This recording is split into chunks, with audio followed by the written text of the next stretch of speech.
What's up? What's up? We are back. We are back. We are back. Full effect. JP, wake up. There you go. Just checking, man. Just checking. Just want to see, make sure you was awake. Oh, damn. Here we go. As soon as I get started, already messing up my mic. There we go. What's up? What's up, y'all? We in for another one tonight. Supposed to have another panelist on here, but CP time. That's just how Negroes roll. So what can I say? Nonetheless, we definitely have some beautiful panelists. No homo. Pause. Panelists on tonight, guys, and we're going to give you a great show nonetheless. Paige, you've been on here multiple times, actually like twice, right? Yeah, like twice. Two, 3 times. Y'all know JP. Guys, we got a bunch of things we want to discuss, and we're going to get into it. What up, Mr. So-and-so? I saw your chat in the back room. Appreciate you, man. Hello, Neil. Ready for some haymaker questions. Okay, what you got? The Obama internet interfered with their connection. Yeah, that's just how that goes. Oh, now he wants to join. Okay, here he goes. There he goes. Now he wants to join. There he goes. You hear me? Yeah. All right. My bad, man. Rough night? Busy night. It's always a busy night for me, but this is a good thing. It's a great thing. This is a great thing. All right. Darren, yeah, no problem, man. Darren D. Nice Morgan. Want to introduce you to the fellow panelists here. My homeboy Dylan Page right there at the top. What up? What's going on, boss? How you doing? Good, you? I'm good. And I think you've done a show before with your boy JP. I'm somewhat confident y'all did a show before with the brother at the bottom. Yeah, it was with your the young lady. Desi DC. Yeah, they was going hard on you in the chat. Well, just Mr. So-and-so. He said you had that Obama internet. That's not true, is it? He said about me? Yeah, because I said that we were anticipating another panelist, but CP time. Usually at this point, I take the opportunity. Here it goes to clap back. But you know what? I'm grown out of that. Oh, you ain't got the soundboard hooked up tonight, do you? I could. It is, but I don't even.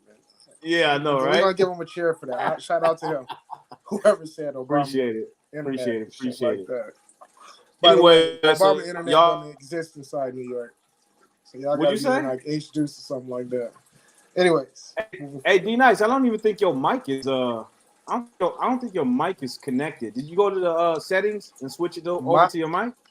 Yeah, I think I did. Hold on 1 second. Yeah, double check. Can you hear me now? Tap your mic. No, maybe. I can hear you. It's just I think it's coming from it's computer audio. Yeah, you got some water running in the background too. I think you know what it is. I got these headphones or whatever, and it's got 2 mics on there. So let me unplug one or whatever the case is. Just work with that. Check them out, y'all. See, y'all got to just forgive us, for our decorum here. We're getting it together, all right? We're building it as we fly. That's just how that goes. Can y'all hear me?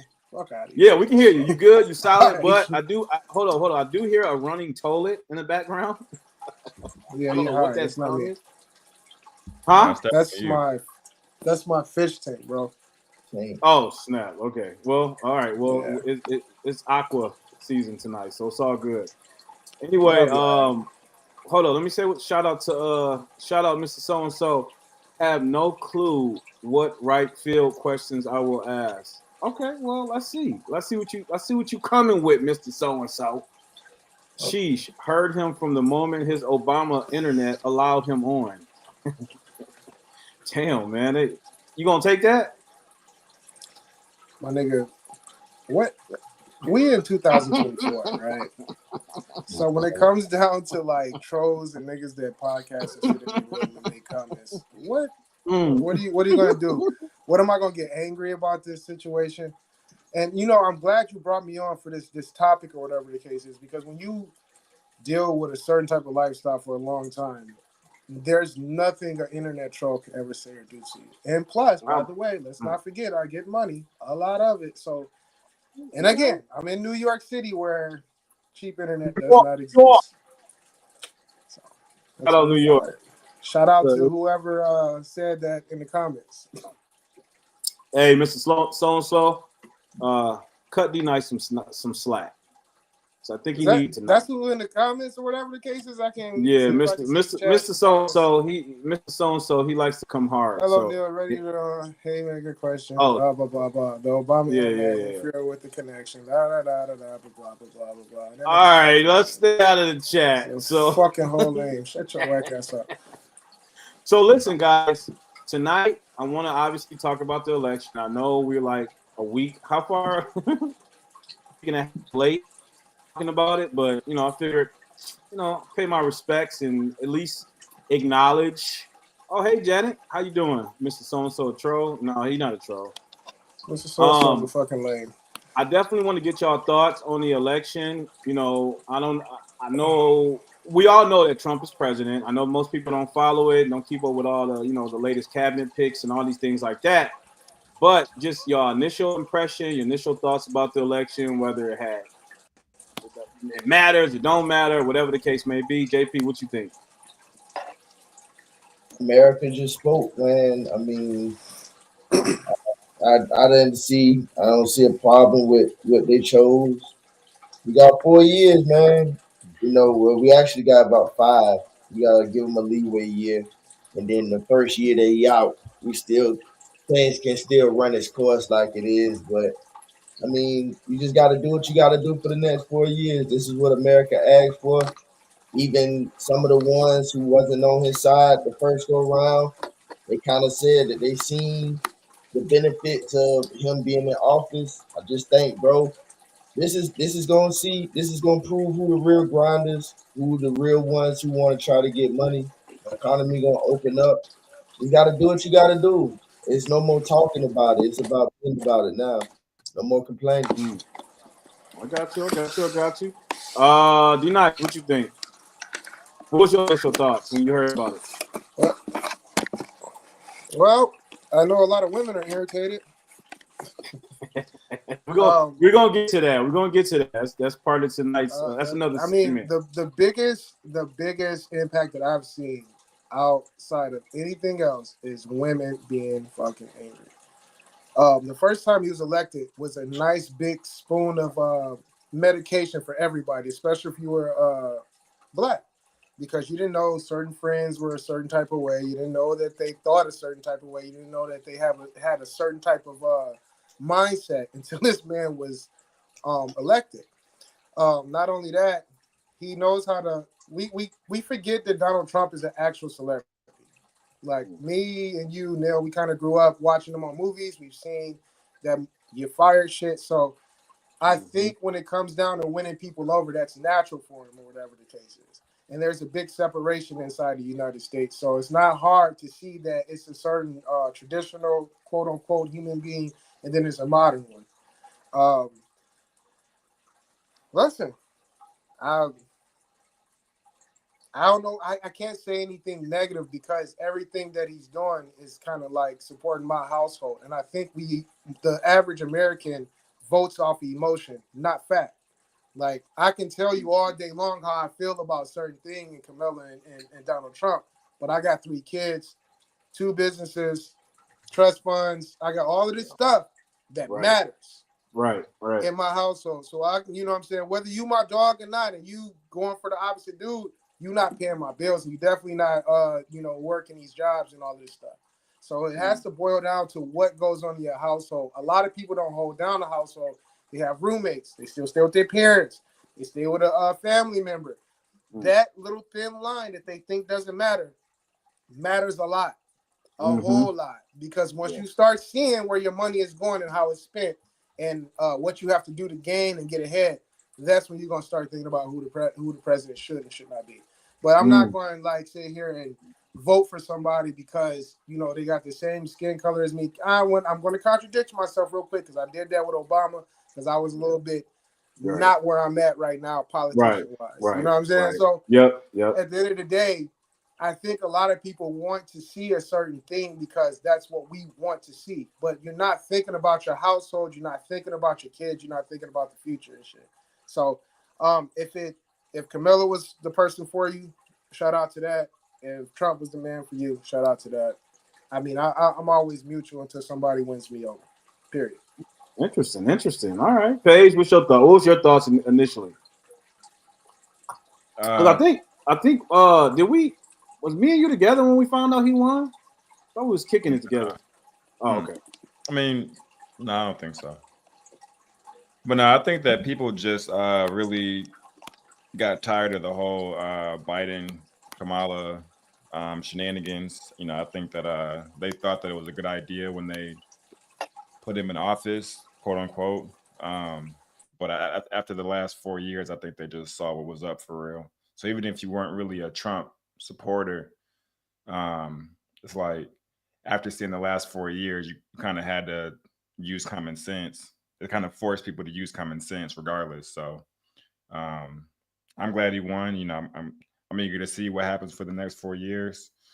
I started my business under Trump, thrived under Trump. So, I mean, I was going to be good either way. I think, you know, people out here that are really hustling like that are going to be good either way. So, but I'm glad he won. I mean, we're going to see what's up.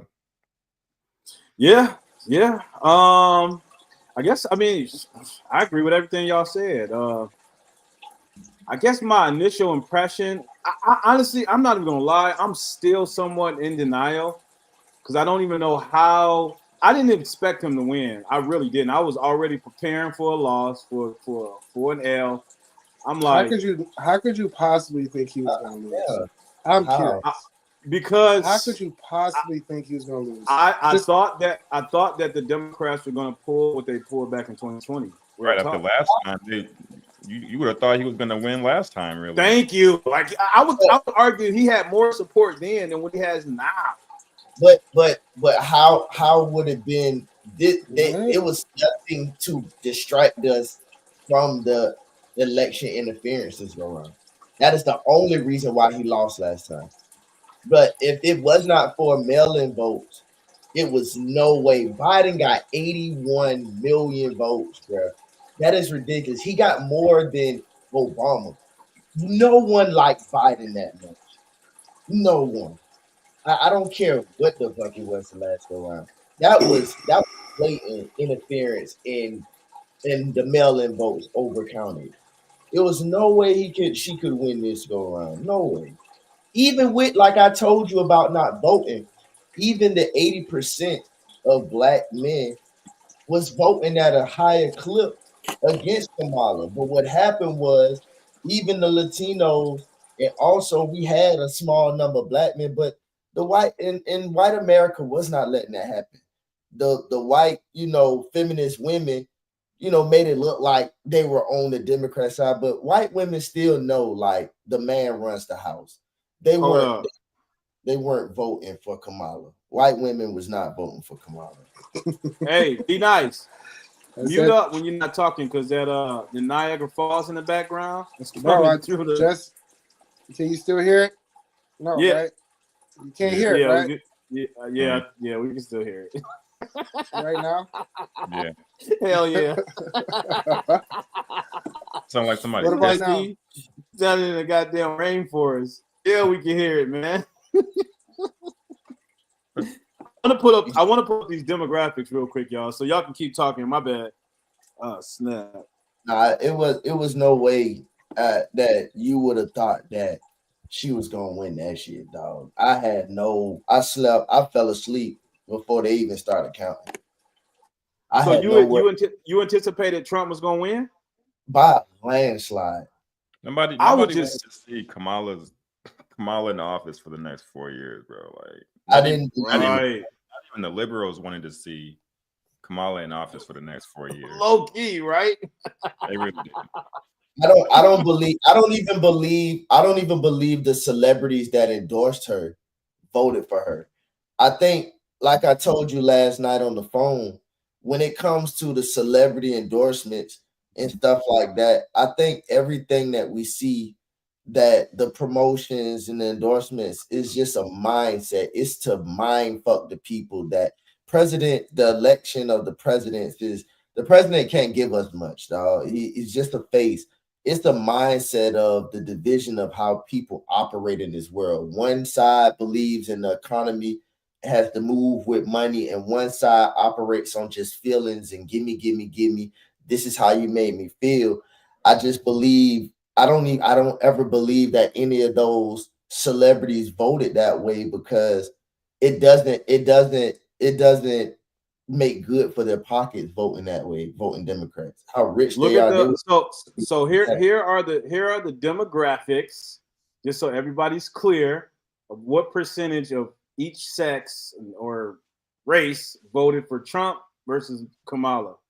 So you got 39% of white men voted for Kamala Harris, 59% of white men voted for Trump, 47 white women.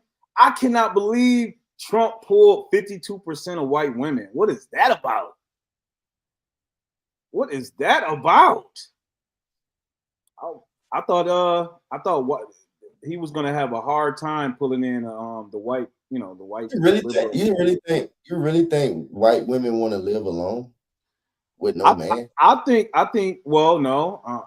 You think white women want to get it out here on their own? No, I don't think so. I don't think so at all. I think that more so they didn't want to see. I don't know. Honestly, I think people don't want to say it, but nobody wanted to have a woman president right now. Not Kamala. Not her incompetent ass. If they didn't want Hillary, it was no way that they were going to allow Kamala. Look at black men and black women. Rather had Hillary in office than damn Kamala. Look at black men and black women. 78% of black men. Who are these simps? I need to know. Who are the 78%?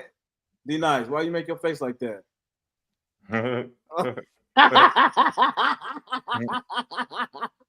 Man, you better not be in that 78%, man.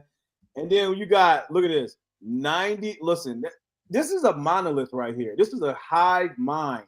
When you voting at a 92% clip, there's no diversity of thought. You are literally a carbon copy of the next person, because you don't even think outside the box. 92%, all the other races are split down there, split down in the middle, except when you get to black people. Well, black people had a real anybody but Trump mentality.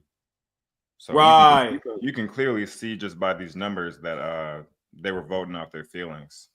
It was just an anybody but Trump mentality. That's really what it was. Right, because when you ask 92%. 92%. And black women, black women ain't paying no attention to no politics like that to really be nothing else other than feelings. No motherfuckers. That's disgusting. They couldn't tell you what an economic policy was to save their life. Matter of fact, I asked one black woman this entire time why she voted for Kamala, and she said because he's not Trump. She's not. There Trump. you go. Yeah, that's typically that was her first and second answer. All right, D-Nice. I see you over there riveting. What's your thoughts, man? What's your thoughts? Got the y'all fucking hilarious.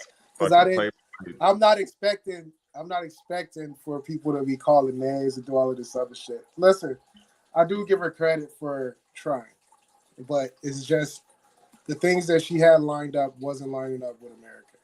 Right now, I think America is definitely sick of the whole multicultural, but multi-gender situation. That was a big one for him. That was a big one for him. When he said he was about to cut that shit out and it was going to be like illegal or whatever he said or whatever, I think that took a big toll. The quote unquote shot towards the ear, all of this stuff was just added up. You can see that it was no way this man was losing. Not only that, I agree with my man. The United States is not ready for a president at the moment.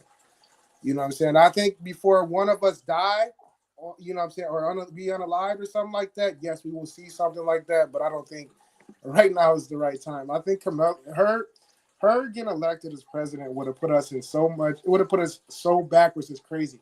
Look how the average sister acts towards men these days, and the empowerment, the independence, and all of that crazy stuff that they spill all the time. Only thing they need is somebody to sign, seal, deliver, and stand on that type of shit with them that has some type of power. So I think that first off, I pay a lot of money in taxes, and then I'm not trying to go up on my taxes. That's numero uno. Number two, I just think a lot of the stuff that she was doing was just to support the emotional side of not only like lower class black people, but just the ignorant side. Bruh, I love Megan Thee Stallion just like the next man, but I would not have brought her out for no campaign. Right. I wouldn't have brought her out for no campaign. There's so many other people that you could have brought out celebrity-wise to get your point across and stuff like that. But where she is in the rap game, where she is reputation-wise, there's no way I would have brought her out there at all. Like, we have a going joke in my barbershop about, which thought, if you had to marry him, would you do? She's top 5 dead or alive, so we always pick Megan Thee Stallion. She looked like she the cleanest one. But at the end of the day, we use this joke as in like a reflection, like, yo, bro, this is something I would never, ever deal with or whatever, even if I had to. You know what I mean? So I think that everything that she had lined up just wasn't working for her, and the policy, the stuff that she was signing off on was just like, come on, man. Didn't Cardi B interview Joe Biden though? Or am I tripping? Did she? Back, when I didn't see it. When when Biden was running for office, didn't she interview him on the phone or on video or something? It was like like a Skype or Zoom interview. I didn't see the whole Megan thing.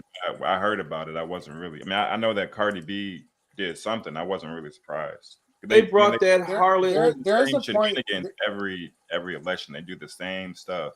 Same old stuff. They just rehash the same playbook. Right. I don't understand what's taking black people so long to catch on. Like, they got to do this next election cycle for black people to realize, okay, they have no new material, and we've been falling for this same. Well, why would they need new material if it's working so well? Real talk. It's actually a new system opposed to what we've seen in the past. Because in the past elections, we've seen professional, upstanding debates on stage until we got to a certain point. I would say after Bush and Al Gore, that's when it started getting ratchet. It became more of a roasting match than it was anything else. When you hear Donald Trump and all of them people talking to each other, they're not talking about their policies like that. They always taking shots at each other. These rallies are so like unprofessional. It's not even funny. Yeah. Let me tell you, dog.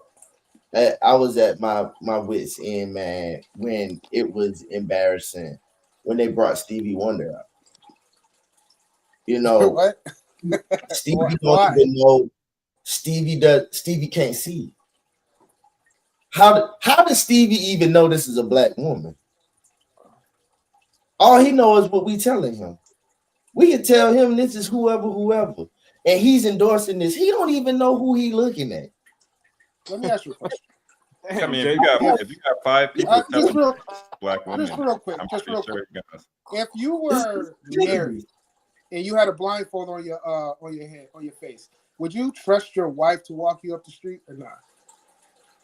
Because his wife is the one that walks him around. That's his caretaker. So I'm like, if you don't believe your wife, who are you going to believe? Yeah, I know. You see what I'm saying? So like, if my wife is telling me, so check it. So okay, and you gonna go there? Okay, that's fine. All right, but if you gonna say that, all right, you got it there. Yeah, I'm gonna trust my wife. All right, cool. But let's look at this the way that their game plan is. It's a gimmick. It's all about gimmicks and all about this is storyline gimmicks and shit like that. So I'm not saying that okay, his wife, but everything is supposed to be believable about. Oh, it's about feelings. It's supposed to this is Stevie Wonder. Oh my God, look at this, bro. You get tired of that shit, man. Just like storylines and gimmicks. Are they getting tired of it though? That's the question. When you look at those numbers, I mean, are they getting tired of 92%? 92%, and then black men were 78, what? 78%. They're not tired of it. Well, Tired of when it. you look at the 90%, the 92% of women, right, of black women, this explains their dating history. At this point, if Democrats are giving you the same thing over and over and over again, an intelligent person would be like, you know what? I need to take myself and put myself in a new environment or a different room to find different caliber of men. Maybe if I change my room, maybe I change my environment. You're asking for the impossible. They're changing men in the same environment. All they're doing is staying in the Democratic Party, but changing somebody new to come in instead of taking themselves out of the Democratic Party, going on to the other side and saying, let me try the men over here. That is explaining this is why they're where they're at right now. 92%. Yeah, but look who put Trump over the edge though. The Latinos. The Latino men. Yeah. 54%. They said it was a Latino man because little did they know, contrary to what they believe, these mofos don't align with the Democratic Party at all, especially with their customs and their culture. It's more so like a Catholic, Christian-based culture. I'm surprised the Latino women, the majority of them, Right. Right. Honestly. Well, they're not. I mean, Latino women are, it's gonna be. They're women. At the end of the day, they're women. Spicy. Winning about what? Huh? Winning. You said winning. Yeah, no, I said they're women. Oh. That's why they didn't vote. Like that's why the Latino women, my knowledge, stand by their man more than not. I mean, yeah, it's a little surprising that 61% of them voted for Kamala. Hold up. No, Mr. So-and-so. It was actually 78% of black men voted for no. What was it? What was the numbers for Trump for black men? I think it was like 20%. Yeah, 20%. Only 20%, Mr. So-and-so voted. You got to Trump. give the source for this. Where'd you get this? These numbers from? It was Fox News. Fox News. Yeah. Anyway, yeah. So the Democrats are whatever. So since we, I just wanted to get you all's brief synopsis about the election and everything like that. So as you know, as y'all may or may not know, Trump has already made some preemptive cabinet picks. He's picked some pretty interesting people to be in his administration. A few people that I don't know much about, but this one guy in particular who he selected to be his border czar. I don't know if y'all have heard anything about this guy, but I want to play this video so y'all can get a taste of who. Now, just I want to preface this by saying Kamala Harris was tasked to be the border czar. As we know, Kamala Harris was tasked by Joe Biden to take her narrow ass down to that border and mitigate and fix any sort of issue that was happening out there, which she basically dropped the ball and she didn't do anything. That's the only thing I was really hearing about Kamala the whole time is like, where is Kamala? She was like Carmen Sandiego, or like, yeah. Like, well, you know what's the crazy thing though? If Kamala would have took a page out of Obama's book. No, they try to run that. They're doing that right now. Because Obama was the deporter police. Obama did not let them immigrants in. He was shipping these motherfuckers out. He let a lot. His thing was opening up the alphabet community and their opportunities. But immigration, Obama didn't fuck with that. If she would have took that page, she probably would have had a fighting chance. But just like a woman, she just was gonna sit on her ass and do nothing. You goddamn right. She got a position. They like power positions and just look at D-Nice. You look at D-Nice. Y'all misogynists. You misogynist assholes. Sit on her ass, talking about the woman like that. Just sat on her ass, bro. That's all she did. Hey, okay, listen.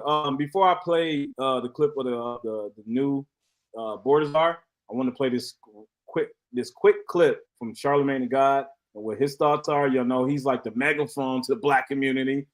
So I'm gonna play what his thoughts was, or what he reflected on after the election results. It's a quick little clip, so let me know if y'all can hear it. Hold up.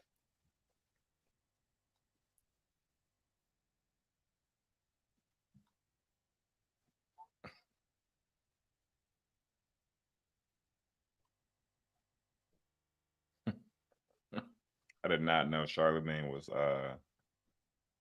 4'11". I didn't know he moved up this much. Oh yeah, he's a point, and not even. He one of those ones, man, where he's very influential in the black community. Huh? Yeah, we can't hear it. I can't hear it. Can y'all hear that? No. No, sir. Oh, y'all wouldn't hear nothing? No. Ain't that Nigga, no. I'm sorry, fellas. I apologize for that. Can you hear it? Yeah. I was. I can't believe y'all can't hear that. This nigga over here. No, we couldn't hear it in it. It seemed like it was skipping around. Yeah, it's gonna lag because I had Dez here to help me with that, but it's not gonna work. Damn, I wonder why I did You said me, right? Got that Obama shit that nigga. Yeah, I know. Talk about me all you want. All right? At least she was on time. I wasn't. Well, thank you. My man JP gave me a compliment on that as well. That's crazy. How y'all can't hear it? It's Charlamagne. Right. You can't hear that bullshit. Take it out your headphone. All right, what about now? Uh-oh. Hold up. All right, I'm gonna run it back. Tell me if y'all can hear it now.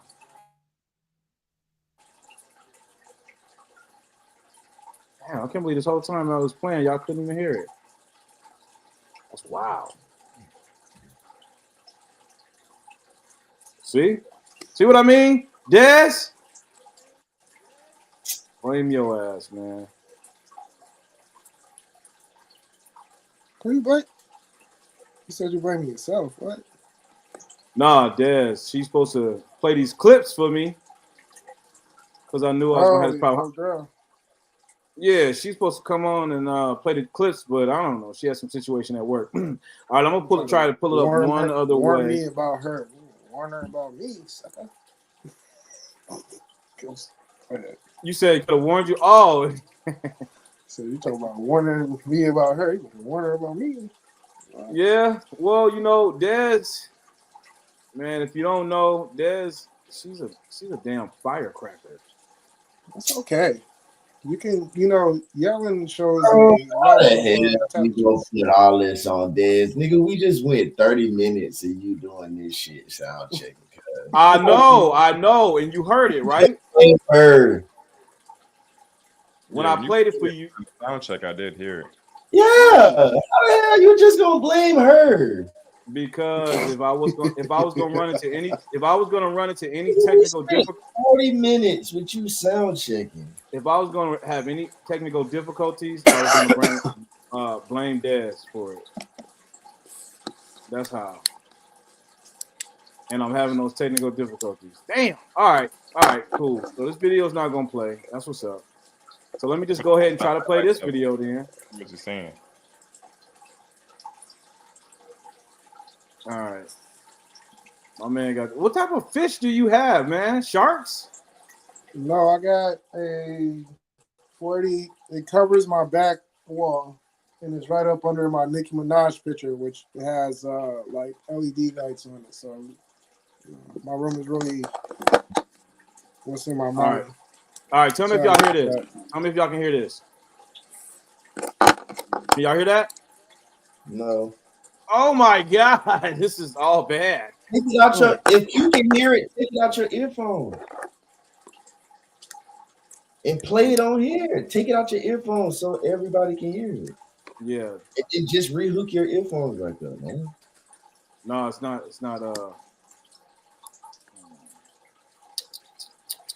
It's not that. It's.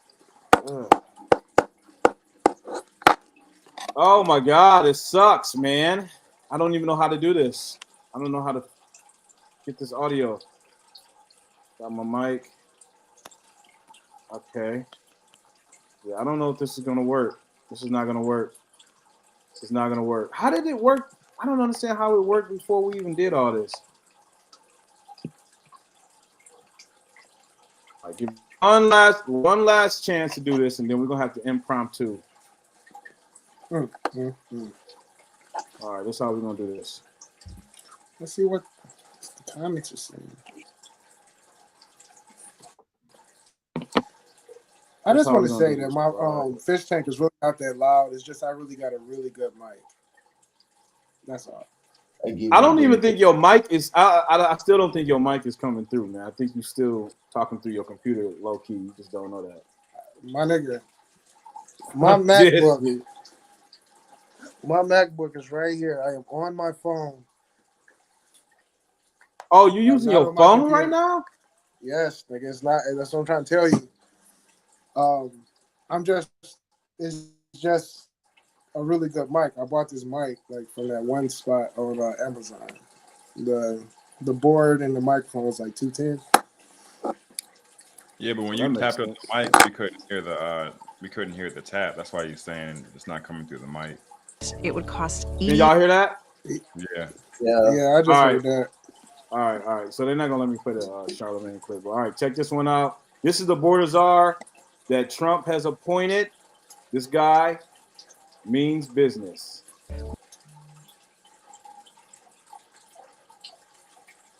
It would.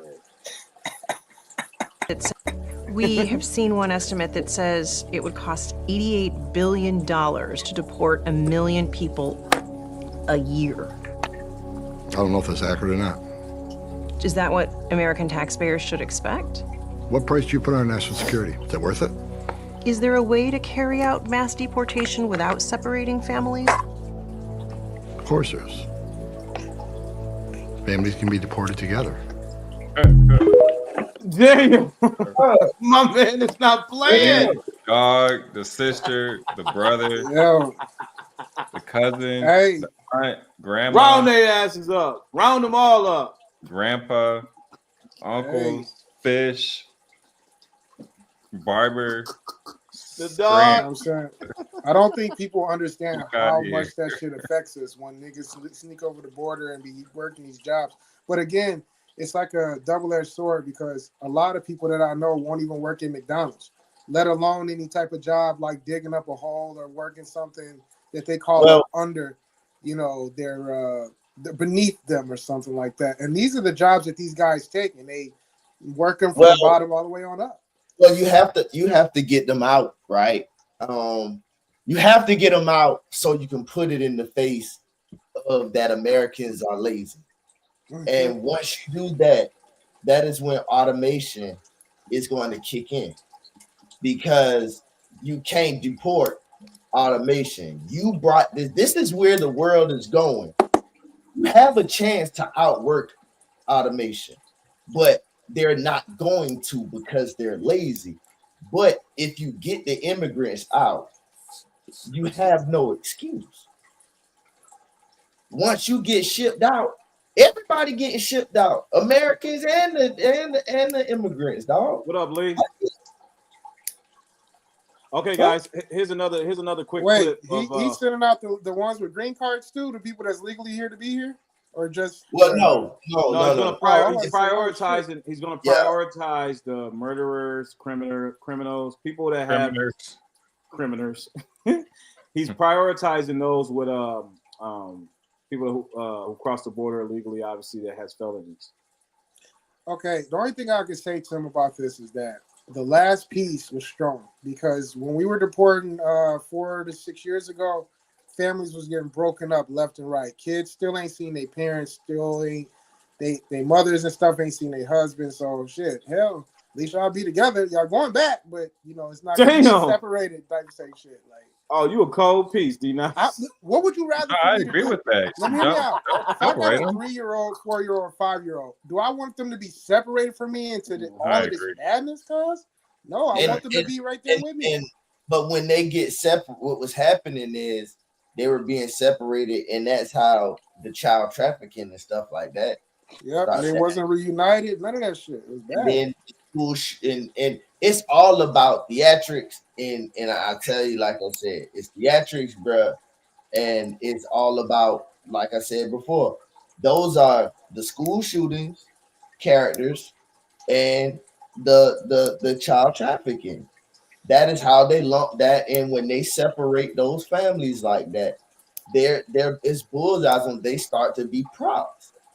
That is how not to mention you got the cartel. You know, they're certainly smuggling, utilizing a lot of these people coming across the border to push in their product. So, I mean, that's enough fentanyl in the country right now to kill every man, woman, and children.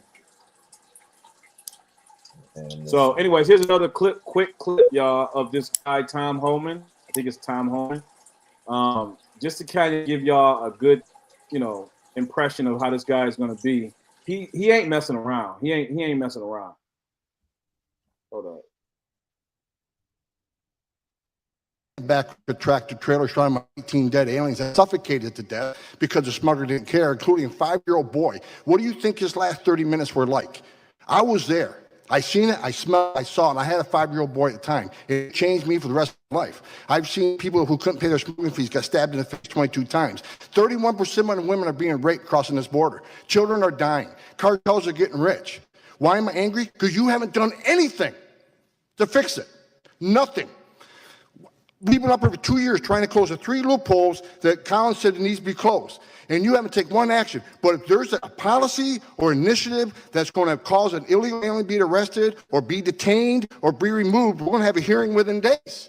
Within days. But I'm still waiting on a hearing on sanctuary cities because these people's lives have been changed forever. Where's the hearing on sanctuary cities? Where's the hearings? Where's the hearing on the asylum abuse? Where's the hearing on TVPRAs? We treat children from Central America better. That's why I'm angry, sir.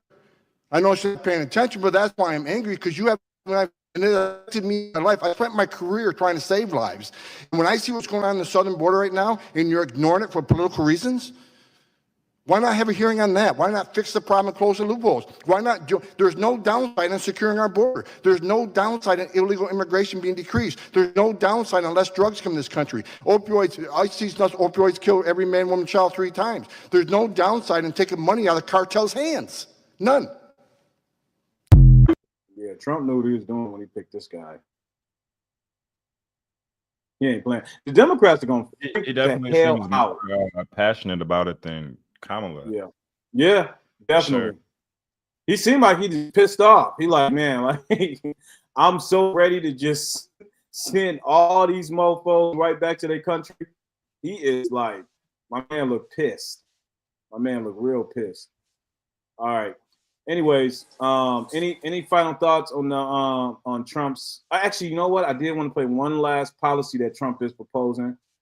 Hold up, and tell me what y'all think, because Trump is I think he's going to do things differently this time around. I think he learned his lesson in his first term. You got a MAGA hat, don't you? Huh? You got a MAGA hat, don't you? I did, man. I don't know what happened to it. You got a MAGA hat, bro. What's wrong with that? Make America great again.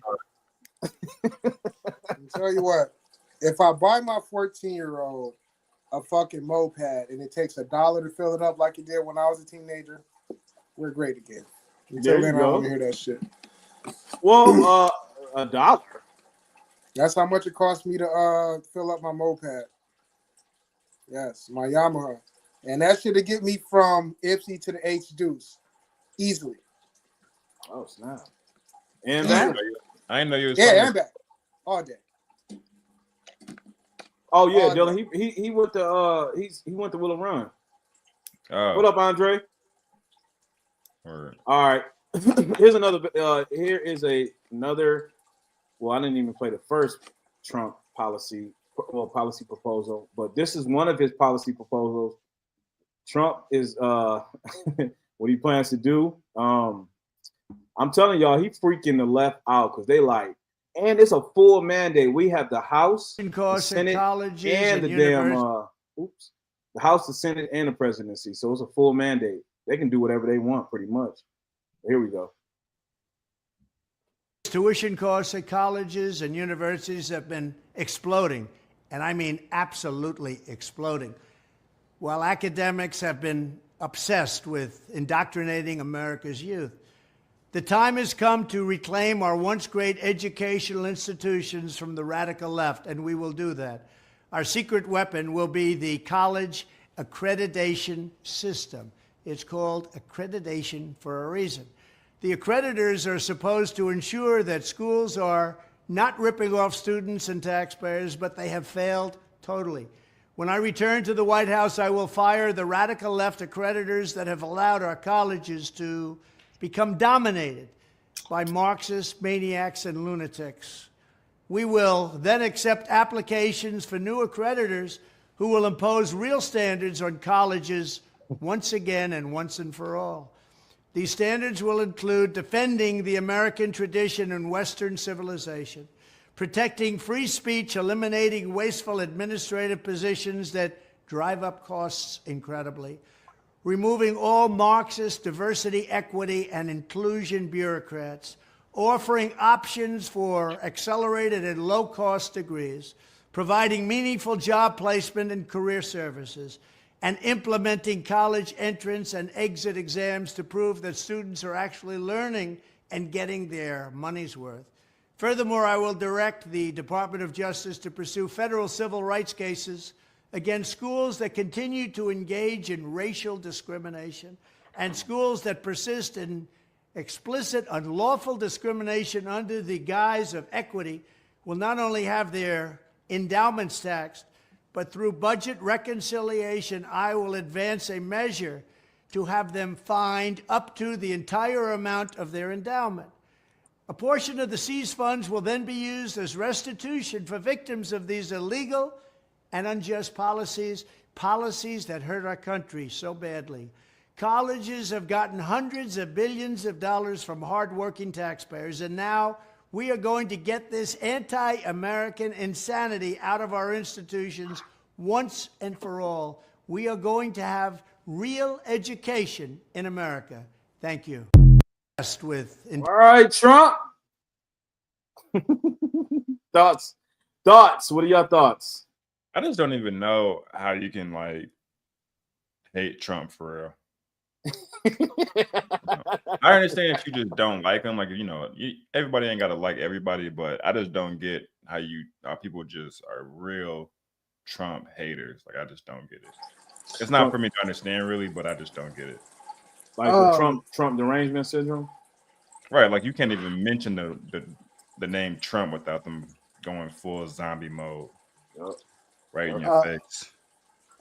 I will say people that unfriend me just because I said something good about Trump. Many people actually. It's crazy. What you about to say, D-Nice? I think the history of his character is why people don't like him. But his history of his character, nobody was really anti-Trump like that until he started running for president. Before That's that, true. That's not true. If there's one thing that motherfucker know how to do is fire a motherfucking dog. Shout out to him for watching the show. Yeah. Whoa, dog. Hey, can I say something? Go ahead. He has two things called the Donald Trump towers, right? He has one on the West Coast, one in New York, right? Black people, and I'm saying black people, weren't invited or allowed inside these hotels unless you was a person of Denzel Washington, Jay-Z, or somebody like that. By the way, everybody that works inside these the majority of people that work inside of these hotels are all minorities, Mexicans and fucking Spanish people type shit. By the way, there's recordings of him, badgering like black people and stuff like that back in the day. His character is not what we see as a president or whatever. That's why his first term around, nobody wanted to vote for him because they thought he was a piece of shit. Nobody thinks you're a piece of shit unless you kind of like perceive that type of persona on yourself. So now, I've heard the rumor that you just but is there any actual proof On which Is one? there any actual proof and evidence that black people were not allowed in these hotels? Yes. There's a couple of cases that you can look up. There's a verse you can look up. Verse? Are you saying verse like a rap verse? Like, yes, I'm being funny when I say that, but in all reality, it should be on the internet. It's a couple of cases, and it should be somewhere on Google. I haven't looked it up in a long time because it happened when I was like in middle school, high school type situation. But yeah, that was one of the biggest things: the fact that black people wasn't allowed inside the Trump Towers, but it was a bunch of minorities working for Oh, us. what, man? It's all about. As in, if a black person walked in the hotel, they were going to just escort them out of there. It was like you couldn't rent a room. You can rent a room and stuff like that. So, but in all reality, can I just say something? And inside business, that's the power that we have. I don't have to serve you in no type of way. It's my business, like type situation. But if I have enough money to pay for something, and I have and I have good manners, I'm not coming there loud and obnoxious with a whole bunch of bottles clanking and something like that. I don't see why you would turn me away unless you have some type of. It's not about that. When you go into a certain level, bruh, it's who you know. It's who you know, bro. You get in certain rooms by who you know, and who you know can vouch for you. No randoms, bro. You can't get mad that randoms can't get in that shit. Like, do you understand, right? That the Trump Towers only take like luxury people. So that means if I'm a black man that's worth at least $250,000 or better, I have enough money to go buy me a room in there. You got a good credit score. Yeah, I got all of this stuff. What's the problem? But who knows you? Who can vouch for you? Okay, wait. Who can vouch for you? Wait. Tell me which one of y'all on here, all three of y'all can name me at least one trillionaire right now. Go. You said a trillionaire? Yes, just one. It's a very little percentage, so you could be able to name one of them, right? The reason that nobody knows is because nobody fucking knows. George Soros. I'm not talking to you, Google man, because you just went on your computer and looked it up. I didn't. I swear that was off the top. Hands, I don't even think he's a trillionaire, actually. But I'm saying that to say this. Most rich people don't have a reputation. Real people who want to make money and move on, they make their money behind the scenes and keep it moving. They do not floss like rappers and all this other shit. Look how all of these rich guys dress. I didn't say nobody's talking about clout. You I didn't say nobody knows you and nobody. No. If I got 100,000 for this room. I got 100,000 for this room. No. That has nothing to do. That has nothing. You're what you're doing is arguing clout of who knows you, who can vouch for you is you just said it, my nigga. Hold on. Rich people run in groups. And in groups, when groups and everything else, bro. Everybody knows each other. You're talking about because the nigga don't floss. Who gives a fuck? Who if he's wearing how much money he got or what car he drives, bro? Nobody cares. What I'm telling you is this: it's multimillionaires that stay inside this hotel. It's $100,000 a room.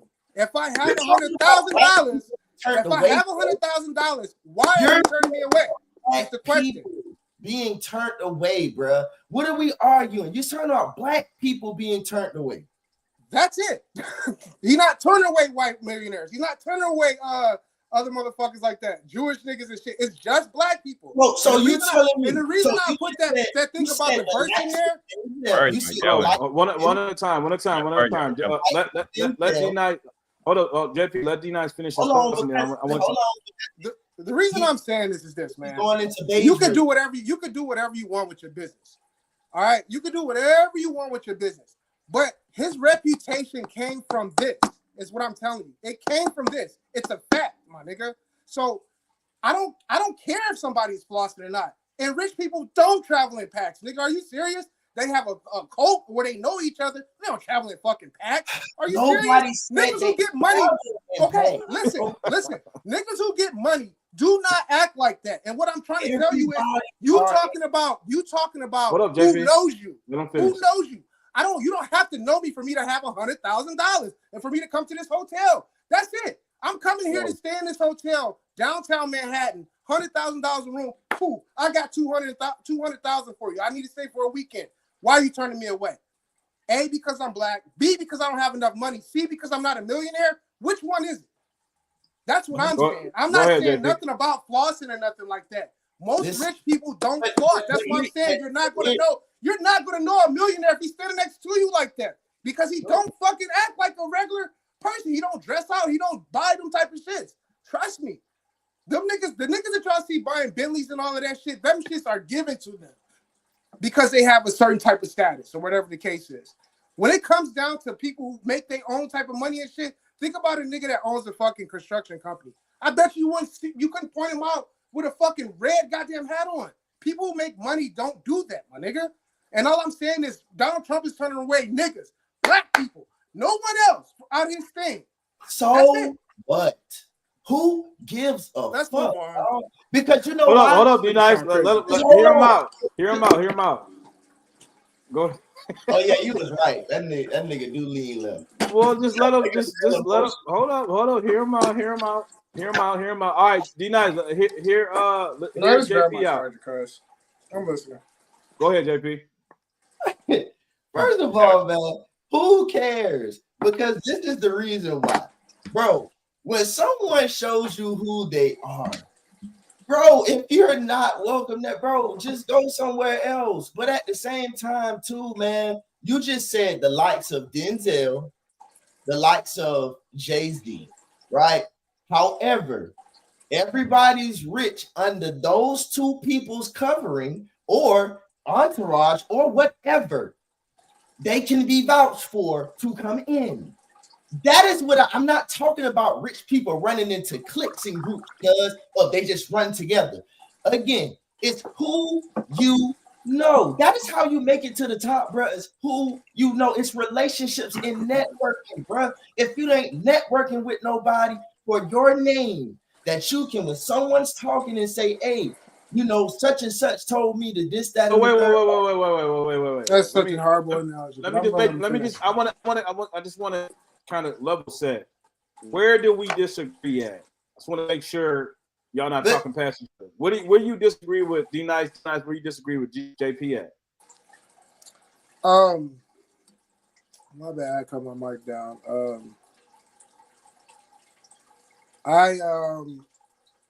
It's really not a disagree. I think he's like, who cares if you can't go into this building?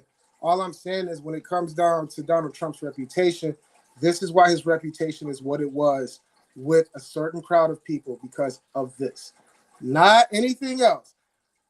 The reason I brought up the whole Trump Tower situation is because that is the strongest thing that we can look up and figure out is that black people wasn't allowed inside this hotel. That's cool or whatever the case is. And I said before we got into this, with your business, you can do whatever you want to. That's that thin line. You can do whatever you want to with your business. I'm just saying, you can't perceive yourself and do a certain thing and then turn around and wonder why people don't fuck with you. That's not true. People do fuck with him. Now, nigga, but the first time nobody fucked with this nigga like that. Crazy as fuck. Niggas don't fuck with Donald Trump. What did he just say? What did D just say at the top? He just said, yo, I gave Donald Trump a compliment. It's just crazy how people just go clean off the rip and they don't care about the good shit. Bro, the people who really don't like Donald Trump, dog, they will not. Most people, what he's talking about also is when he ran for political office is because the media pushed that bullshit. The media pushed that. Even the people who really was trashing Donald don't really feel that way, dog. Those are paid puppets to push that propaganda, dog. They really because the hold on. Let me add a little context. Let me add a little context. It looks like Andre might have looked this up a little bit. He said she tried to use a Section 8 voucher, if I'm not mistaken. Her name is Antoinette Gandhi Fort is her name. A listing for an apartment in a building owned by Donald Trump's father, Fred, caught her eye. But she says the super, which is the building landlord or whatever, told her that there were no units available from a new NBC News article. The shit wasn't Donald Trump. Okay. It's the have-nots trying to get up under. Man, bro, listen. Get in where you fit in and where you lay. And what he was saying about what, and it's not about the this. All I'm saying is, bro, people complaining about that. When he say the reputation, man, let's look at the people who really of who really think his reputation is shit. Because let's take a deep dive of who those people are. Like for real. Because if you really be honest, a person like that, you can look at it, understand, like you said. You do what you want with your business and you respect it and you move on, bro. You move the fuck on. You don't take that note, you don't take it personal. Because, bro, let me ask you this. Do you know that no matter what you do, bro, would you go into and think, okay, man, I'm gonna go into the Trump Tower? Me? Because yes. Me. Yes. Would you try to go? Would you try to go? Yes. Okay.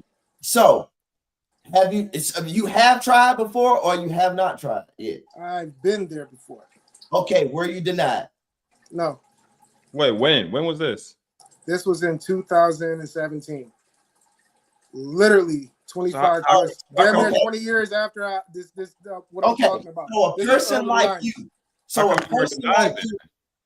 Huh? I'm sorry? How come you weren't denied? This situation was like later. This is like probably like 5-6 years ago. Right. Okay. I'm wondering how So come a person like you.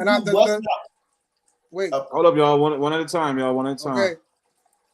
The article and the stuff that I'm talking about is early on Donald Trump, like early 90s, mid 90s, going into the 2000s and stuff like that. That's what I'm talking about. Wow. When I went down there for actually the Jay-Z tour thing that was at the libraries and stuff like that. And we stopped at the Trump Towers and we had lunch and dinner and shit like that. That's All how right, I went. I have two questions. One, do you think that back when Trump was like that, as you describe it, do you think that he was only denying Black people, or do you think that he could possibly have also been denying white people who didn't fit his standard of people to live to rent rooms in the Trump Towers? No, I think he was denying broke people. I think because I stayed in New York for a long time. Can you hear me? Yeah, I can hear you. Sorry, because I had to charge my phone and shit, so I don't hook everything. Me personally, I think he was denying niggas that wasn't that didn't have any type of bread, like type shit, because you had to have money to go to these places right early on, like type shit. I agree with that part or whatever. It just so happened to be the majority of y'all don't. And then again, I'm in New York. Y'all don't understand how annoying New Yorkers get. When you tell them no, they try to go and press for some more shit. Me personally, like my man said, if you tell me I'm not allowed in this bitch, I'm not allowed in this bitch. But the Trump Towers is the hotel to stay in Manhattan. So who would not want to go in there? That's like not wanting to go inside the garden if you go to New York City. Make sense? So my second question is so just so that we agree, or just so I'm understanding, you agree that it was more of a class thing instead of a race thing. I do personally. Okay. I don't follow the hype. I think it was a hype thing because stand up, and I'm not going to be too long-winded on here. Stand out here in New York, I see there's a same caliber of any human being that's on certain levels out here. Like it's not just brothers and sisters that's I don't like to say broke and all this other crazy shit, unfortunate and stuff like that. It's a whole like chaos ball of different types of cultures and stuff like that. So I think it was low class. But what came out on, in the press and stuff like that was, him denying Black people. Mm-hmm. You know what I'm saying? My second question, and this might apply to you, it might not. I don't really know you like that. But if you felt a way about it back in the day when he was denying Black people, and then at some point, let's say he stopped denying Black people, if you felt that way, why, if you knew that he was denying Black people and you felt a way about it, why would you then later on even associate or like try to even be a customer to the Trump Towers? Me personally, I can't speak for everybody else, but I think that this comes in I think it comes in with a push of something that you can't have. You know what I'm saying? If you tell somebody they can't have a certain shit or they can't reach a certain goal, they try to go a little bit harder. Me personally, if I figure out the origin of your business is, you know, racially based or something like whatever it may be negative, I don't want to spend my fucking money with you. It's just that simple. I don't want to put my money into something that doesn't respect or like something like myself. So I'm not going to go and spend money at the Trump Towers, which I kind of like did or whatever the case is, because I bought drinks so and that's shit. what I'm asking, because you did spend your money there, and that's basically what I'm asking, because you are supporting this business, and this business that you're supporting by spending your money there. You just said back in the day they weren't allowing Black people to be there. So if, like, I'm asking you, but I'm really asking this in general, like, why would you put your money there and you felt a certain way about it? Could it be that the ice was broken early 2000, 2001 when Black people were allowed inside there, and I want to have an experience? Because even though, or did you know you got your money up and you were able to, and you got in that class to go try? nah, I just went to a Jay-Z tour, and part of the tour was going to Donald Trump's towers. That was it. Personally, I've never paid to go in there. It was part of the tour. It was a make-a-wish. All right, y'all. Final points on this, and we're gonna move on. I'm sorry, what'd you say? So everybody, final points on this, and we're gonna move on. No, JP, what'd you say? So it was just an all-inclusive thing for people. It was just like a concert of everybody, just all-inclusive. Everybody who goes to this concert, they get.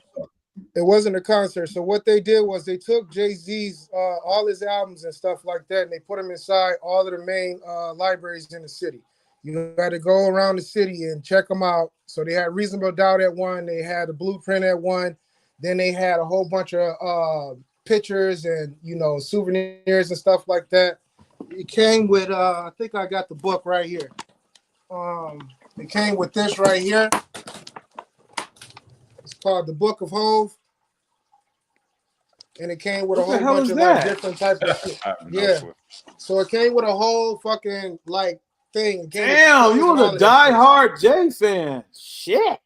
No, I'm a die-hard hip hop fan. I went to SOBs to see Royce da 5'9" release Layers as well. So listen, Royce going forward, yeah, Royce da 5'9".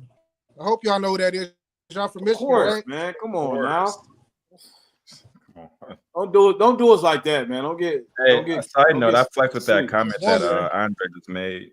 Andre just made a comment about Black people loving to support white businesses. Right, so what it was, let me pull that back up. Was a tour like Andre says another point the civil rights movement destroyed Black-owned hotels, buses, and businesses because niggas wanted to give their money to whites, by the way. Yeah. Damn. They're still doing it to this day. You know, I was thinking about this whole notion of price gouging. I think your boy's mic is. I think his connection is going bad. Hey, D-Nice, your mic, man. Golly, no, it's his connection. Not you might need to stand on a crate, man, or something. What? You're moving in slow-mo right now. Your mic is going bad on us one at a time. Nigga, my phone is dying. You can't plug up your damn plug up your damn laptop, man. Use your laptop like everybody else. This dude, the only one using his phone. Andre said, D-Nice, Obama phone. Tell Andre, suck my dick. Oh, see why you gotta. Nigga, you sit there. You. Hey, I told you he was gonna come in hot. I told you. I attack you right fucking now on this shit. No problem. Stop playing with me, nigga. I told you, nigga. Hey, Andre. Hey, Andre, he called you out, man. So you know what I'm saying. I ain't gonna fight your battle. Stop fucking playing with me, nigga. You talking about us spending money with white people and shit like that? I guarantee you, nigga, you can't tell me at least 2 Black businesses in your fucking city. So shut the fuck up. But hold up, D-Nice. Let me ask you a question. So you hear about the? I don't know if you heard Kamala Harris promulgating this whole idea about price gouging. That's what the businesses are doing. Flicking on my bickers in the house, Dez. Get on. What are you doing? Do I gotta send you a link? What? Let me know. Hey, so this whole notion about price gouging. Can you tell me one black business that you ever been to where they ain't price gouge the shit out of your ass? Tell me one. You talking to me? I'm talking to the panel. Name me one black business that you've gone to where they don't price gouge the shit out of you, especially when you go to those soul food restaurants. You want to get a little bit of cornbread, some mac and cheese, and some greens. You're paying $20, $23 out the top. Tell me I'm lying. I'm lying. You remember I think I see the same in all businesses, bro. Like, I mean, I would rather spend my money there, but I mean, I think it's not about the price it's the service and what we get from it, bro, that we dislike. I think we feel like it's not worth being paid for because of what we get out of our money, the service part, the customer service, the food, maybe not taste well, but mostly the attitudes and the wait times and how to do. I think that's we can look at the same $22 that we paying, the $25 per adult that we paying at Golden Corral now.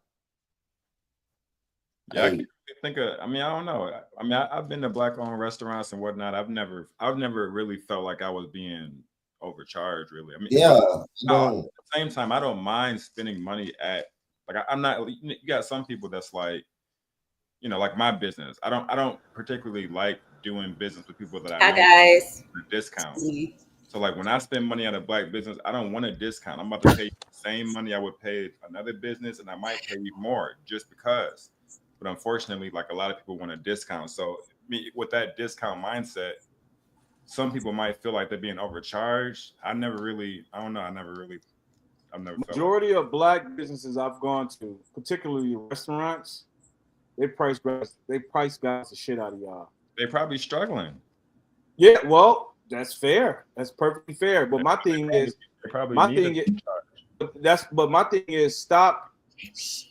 stop trying to portray what's happening in the business industry as some sort of he must be coming back in. He said chirp is coming. Andre calling you out, Dad. But I lost my thought. What was I just saying? You said stop trying to portray something. Yeah, like this whole notion of price gouge. They're hyping up the price. Unfortunately, when you have an inflationary cycle right now, there's nothing really much businesses can do but maintain, stay above water to keep up with, try to bring in some sort of profit margin. That's what I'm saying. So like they have to. I mean, well, even minus the inflation and whatnot, like a lot of black businesses, they don't get the same kind of traffic. Because they advertise their business as a black-owned business. That's stupid. All I'm saying is, whatever the reason is, they probably have to charge more because they have to survive, months to months. Yeah, I just think it's self-sabotaging I just think it's self-sabotaging I agree. Call label your business a black business. I would say this is my business. Welcome off. Come on in. Money is green. Money is freaking green. What did Michael Jordan say? Conservatives buy Jordans too. Right. I ain't gonna lie. That dude. Business with a white-owned restaurant would be if they labeled themselves a white-owned business. You imagine that? They probably fail immediately. They'll burn it up, man. They'll burn it down. They fail immediately. It just rubs me the wrong way when they lead it. They lead like that. You know what I'm saying? I agree. Yeah. I mean, if that's what it is, that's what it is. Got it. Cool. Like when you advertise it like that, it's like you got to know your audience. Now, if you just trying to get people in the door, then like very well, but right. Yeah. I mean, initially, if you want to do that, sure, that's fine. But come on, you got to expand at some point. Like, come on, you got to have a broader reach. But Des, real quick, I want to hear your thoughts about this, and then I'm about to move on to the next segment. What's your thoughts of black-owned businesses versus just businesses who don't Versus what? versus just a regular typical business that doesn't feel the need to have to racially identify themselves as such. I don't think I understand what you're asking. So you know how there are black-owned businesses out there, and what we were just talking about is, huh? What happened to D Nice? I don't know. I think he was switching over to laptop, so he hold up. Yeah, he just said 1 sec. He coming back up, loading his laptop up. But black-owned businesses that are out there right now, and they tend to stick the foot in their mouth because they're only appealing to a certain demographic. So that kind of reduces their reach to a broader consumer base. So do you think that's a smart move to label yourself as a black-owned businesses, potentially alienating, the rest of the people? I just feel like people should do what they want to do what works for them. Some people that doesn't work, is what I'm saying, DC. But it may work for some. I mean, I don't see anything wrong with being labeled a black-owned business. I mean, because whether you're a black-owned business or not, if people like your product, if they like the shop or whatever, they're going to shop there regardless. So I don't really think it has anything to do with that, in my opinion. I don't think it has anything to do with that. I mean, just because white people don't say it's white owned, it doesn't, I don't really think it I just think it's a stupid business move. I mean, I don't see, I think it's absolutely entirely counterproductive. What would you have called Black Wall Street? Black Wall Street. Yeah. Black Wall Street wasn't that was just a moniker. That wasn't what they, I don't think that's what they referred to that period of time. I think that's what we retrospectively call it. I'm just saying, because we know it as Black Wall Street. What would you, if it were still a thing, what would you call it? Instead of labeling it as Black Wall Street, what would be another alternative? I guess is what I'm asking. It would just be Black Wall Street. It would be a thriving, economically prosperous neighborhood or city or wherever. I mean, it would be no different. Was it that name to draw the crowd in? Like, no, that's what I'm saying. I cannot name that then. That's something we call it. That's now. What I'm saying. That's what I said. Retrospectively, we call it that. I mean, I personally, I don't really think it's anything. I mean, like I said, I just think just do what worked for you, because it worked for some, it may not work for everybody. I mean, I don't really have a stance on that. I don't think. All right, so listen, I want D-Nice to come back on, but I guess he's still loading up his laptop. But he'll be on in a second. So we're gonna move on to transition over to the next segment. And Des, I'm so glad you're here for this segment right here. So in the wake of Donald Trump's re-election, obviously there was a lot of women who were butthurt. As you guys saw earlier, we pulled up the stats. There was a large swath of black women that voted for Kamala. There was a nice chunk of the white liberal upper echelon class. And there were, Latinos and other races or females that voted for Kamala. Nonetheless, there's this movement that has started.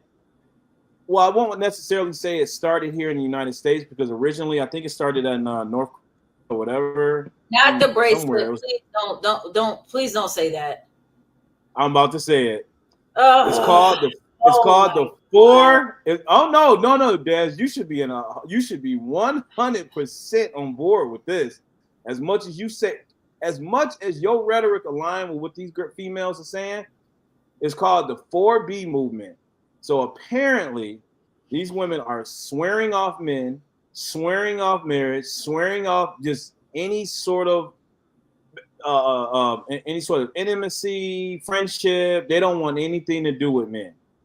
Now, this is reminiscent to a lot of conversations me and you have had, Dad. So I'm gonna play a clip so you guys can get a comprehensive view of what these women are talking about and what their whole position is on this. And I want to hear y'all thoughts. Give me one second. It's called the 4B movement. Oh, 4B. Oh, I thought you were talking about the blue bracelet. No, I don't even know what that is. What is that? The blue bracelet little tactic. It was like a signaling for women, for white women, to pretty much say, I'm not a threat to other women. I believe it was Black women.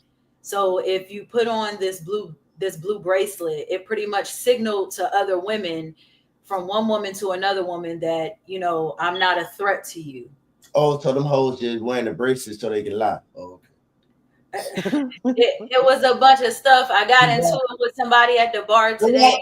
Listen, the statistics shows these white bitches lying about how they just voted, but now you're gonna wear a blue bracelet and say I'm not a threat. Here you go lying again. Here they go lying again. It was the whole bar was in an uproar about it. It was on CNN, if I'm not mistaken, and So it was just one of those things. That's what I thought he was talking about. But that's see how these white bras keep lying to Black women. If I'm understanding correctly, they wore the bracelet to signify that they did not vote for Trump. No, they're not a threat. No, the blue bracelet was pretty much to show, if you see me with a blue bracelet on, I'm not, as a white woman, I'm not a threat to you. So I don't know if it's virtue signaling, basically.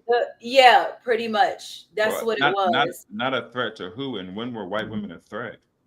So pretty much it had to do with voting. So if you voted, it was pretty much if you voted for Kamala, if they voted, I guess, for Kamala Harris, if you put the bracelet on, it signifies to other women that, hey, I'm not a threat. I voted for so-and-so.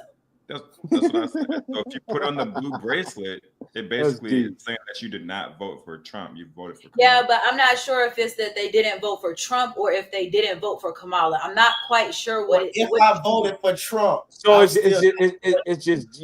generally signifying that, hey, it pretty much is a signal that I'm not a threat to you, regardless of pretty much who I voted for. But again, I'm not quite sure if we put the blue bracelet on, we voted for Trump, but it was a big deal. Like, and you had men talking about it, men that it was pretty much a conversation that most men probably wouldn't partake in. And some men were saying, hey, ladies, don't wear the bracelet.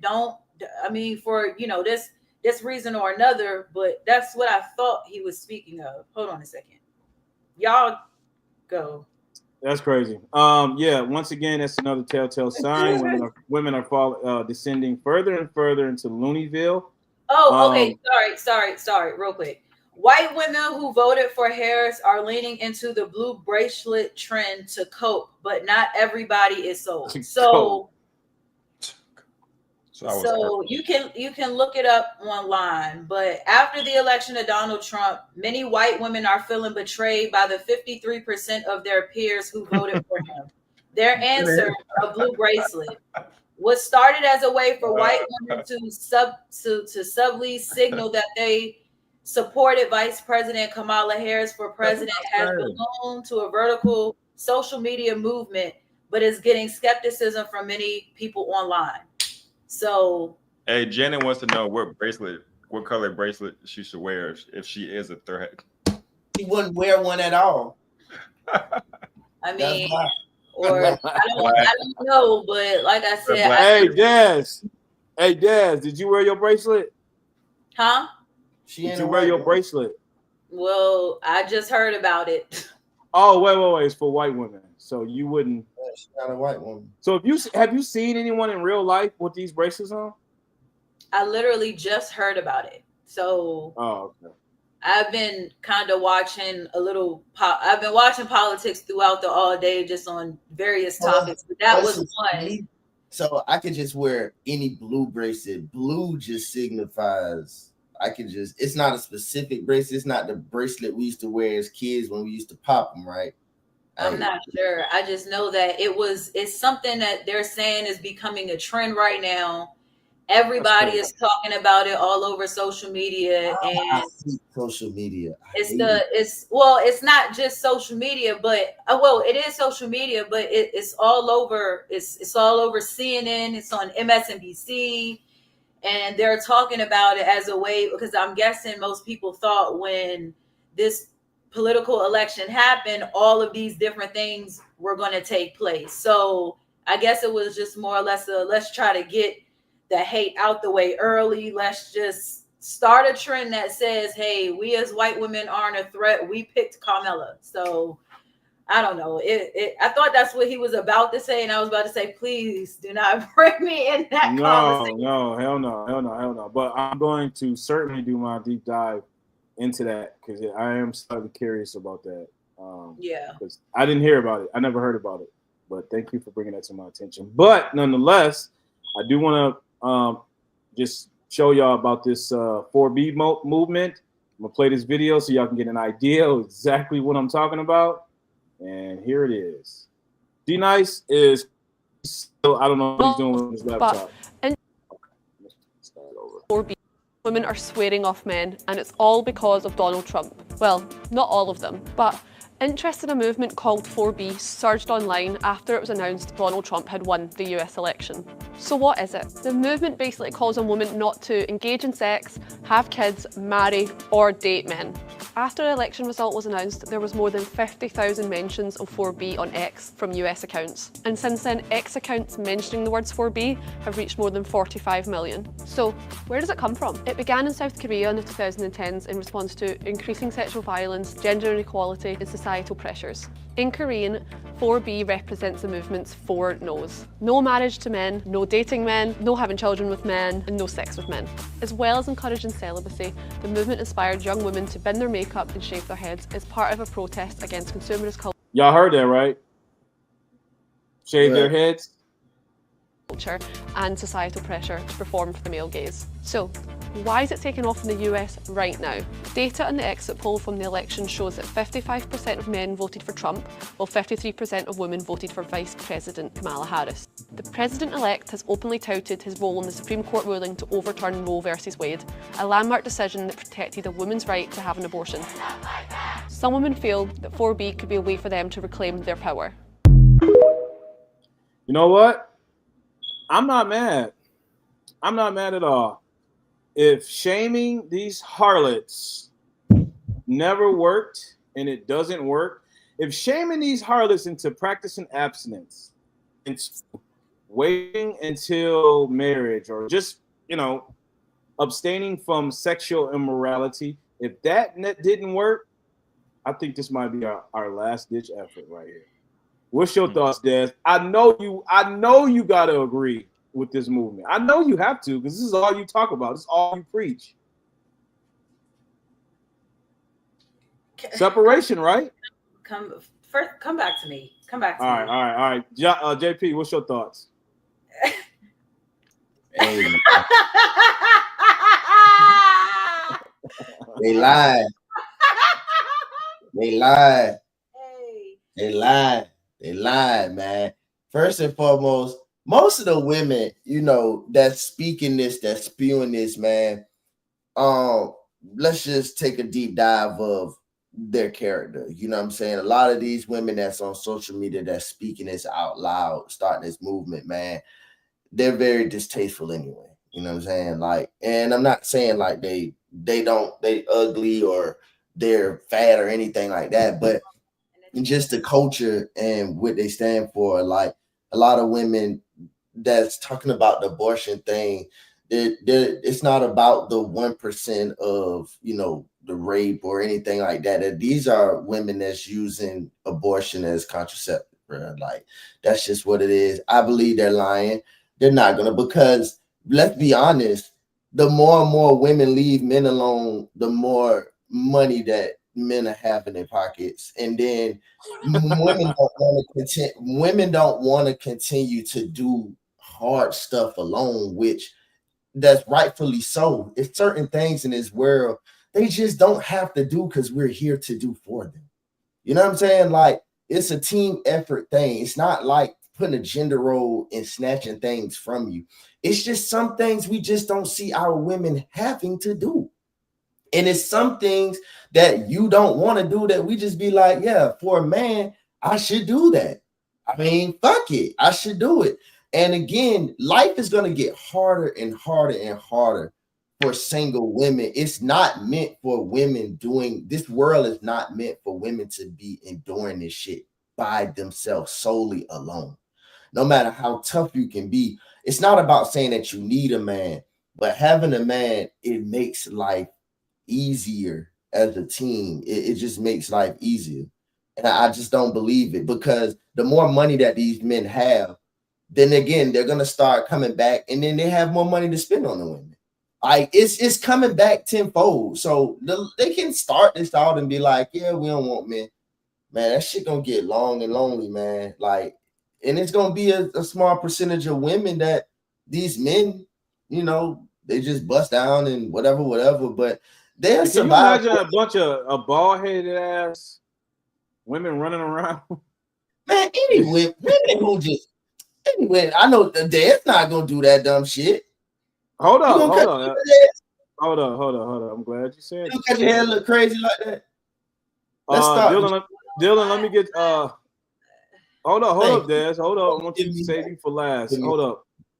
Actually, hold up real quick, y'all, because I want to play this one last quick video. Dylan, I'll play this quick video, then I'll get your thoughts about it. I think this is gonna add a little bit more substance to what we're talking about right here. Here's another rendition of the 4B movement right here. This is in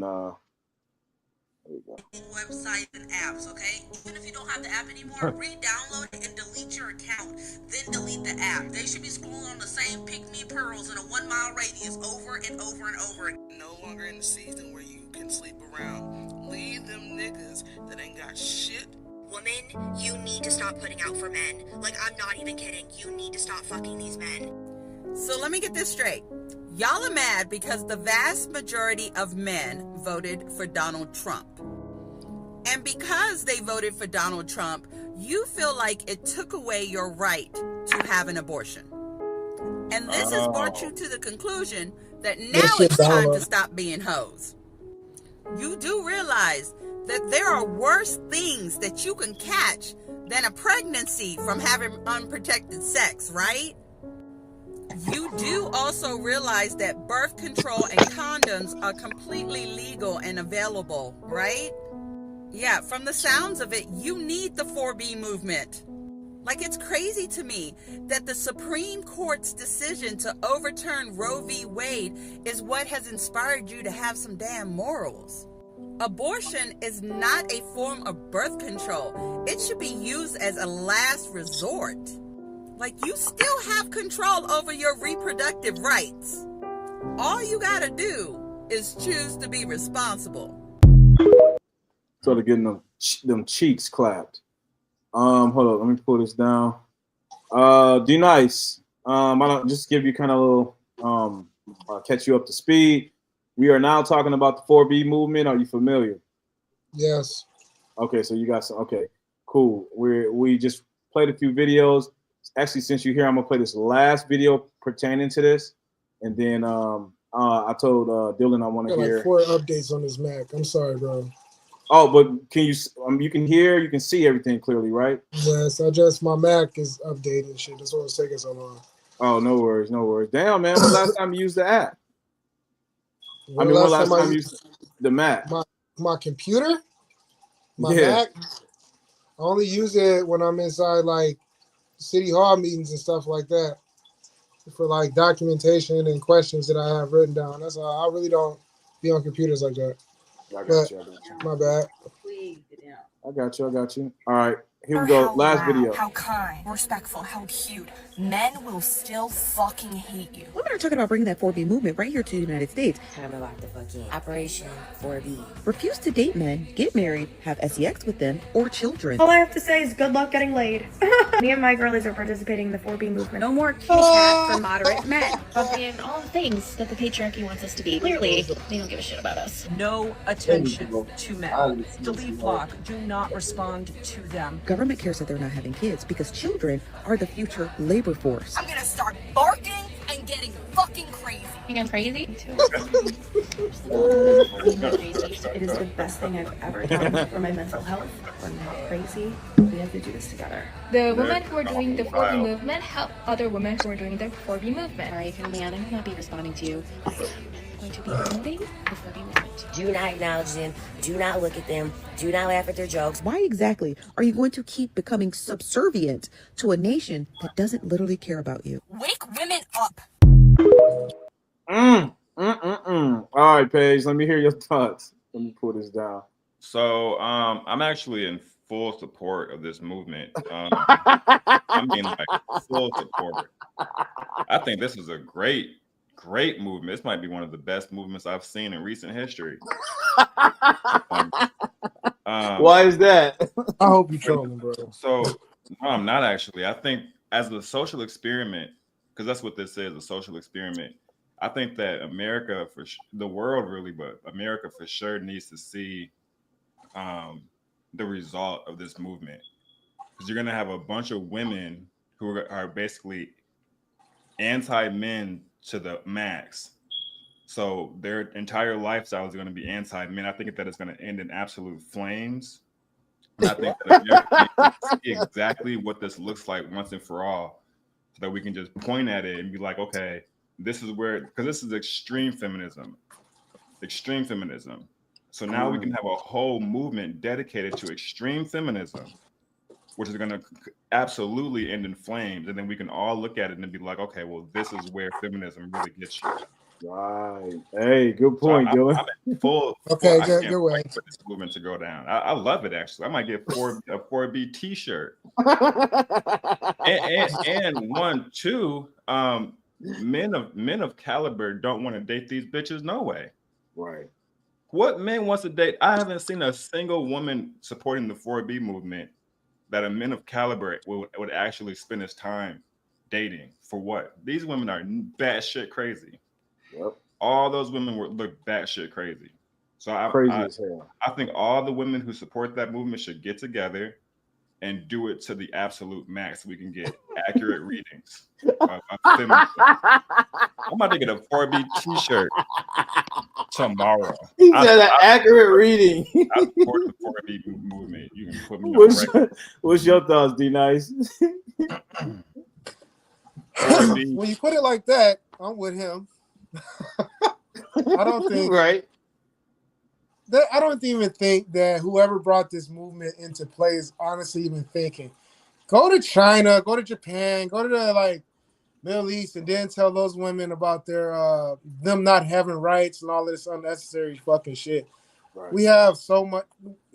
I think right now it's like that thing that a young girl does, not a woman. They kind of lash out when they don't get their way. Right. This is so unnecessarily dumb. It's ridiculous. If you think that not talking to men, not having sex with men, shaving your head bald, and doing all of this stuff is going to change whatever you wanted to change government-wise, I'm sorry. I'm here to tell you no. Two things, right? One, you're going to have to convince all the submissive, feminine, loving women to do this. That's number one. On the side of that, you got to understand the women who do love selling their bodies and doing all this other crazy stuff. You understand the P word is illegal all the way around, except in Las Vegas. You understand? So coming up to a woman, just think about it. They're going to have to walk up to a woman that either has a boyfriend, has a fiance, or maybe a husband, and try to convince them that going on strike, not having sex, not doing all the stuff that they love is going to help this movement. That is going to be a hard thing to do. I think you're going to find a couple women that's going to love to do it. They're going to support it. Shout out to them. But this movement right here is going to be really hard to triumph in the United States these days. Well, to combat where you going at, right? Let's remember 78% of black men that voted for Kamala, they're women that convinced them to vote that way, they're going to be easy persuaded to make that move. You said men or women? Men, right? They're women. You talking about the simps? That's fine. Yeah. The 78% men that voted that way, that lost, most of those men voted based on the feelings of their wives or their fiancés or their mothers or whatever that they have in them around them. So they're going to, when you're talking about the ones that's going to get convinced, they're going to be affected by that. Yeah, those men will. I was just talking about that to somebody the other day, how men don't stand up to their wives politically. They definitely bow down to their wives on a political level.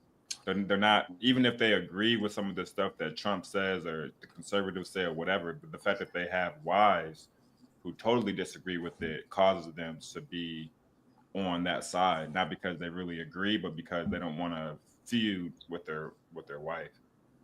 So that's all right. Well, last and not least, Miss Desi DC.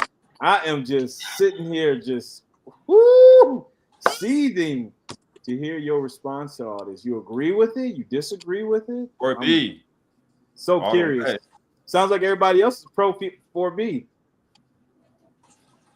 So I think it's amazing how bad you all need us. That's what I think. Oh shit! Oh, she's coming out the gate. It amazes me how much you all need us. You know, it's so funny. Men always talk about all of these things that women need to stop doing.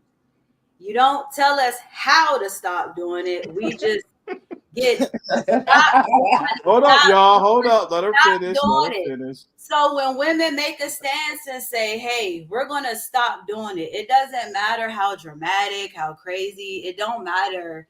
You all always have a way of trying to flip the script.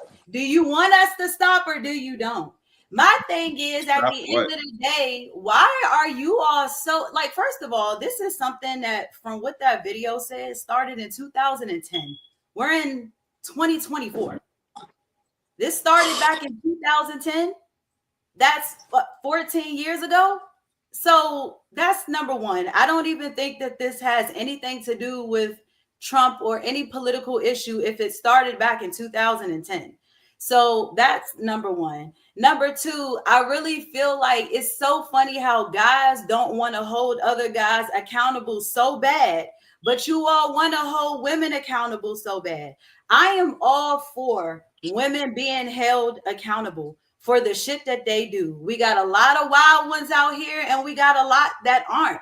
But at the end of the day, why the fuck can't y'all hold yourselves accountable as bad as y'all want to hold women accountable? We do. Me and just went back at it. Right, we definitely do though. Like, no, but you definitely don't, because if that's the case, majority men would not be considered Pookies and Ray Rays.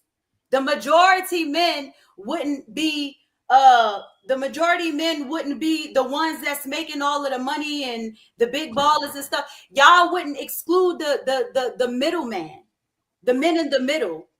Because at the end of the day, all I ever hear guys talk about is the Pookies and the Ray Rays and the high class people. But you all never really talk about them guys that's in the middle. And well, we do hold them accountable, though. But my thing is, you all don't hold men accountable, not nearly as much as you all want to punish women. And again, my thing is, yes, hold women accountable, but why don't y'all focus more on bettering you all selves as men and allow women to better themselves as women. Because every time I get on a goddamn podcast, this is why I don't even get on podcasts no more. And then why the fuck are we even still having this conversation? Yeah, you gotta calm down. First of all, I don't have to do anything. I don't have to do it. I do what I want to do. That's number one. Do you think I do what I want to do. Bettering women? I do what I want to do. Listen, That's let her land because I'm waiting to hear the point that about what we was actually talking about. Right. So again, I don't think that this has anything. This doesn't have to do with political issues. This is not a political issue. This isn't a political issue. I don't even know why it's even coming up because at the end of the day, again, men can't make up their mind and women act like they don't know how to. My thing is, mind y'all business about us and we mind our business about y'all.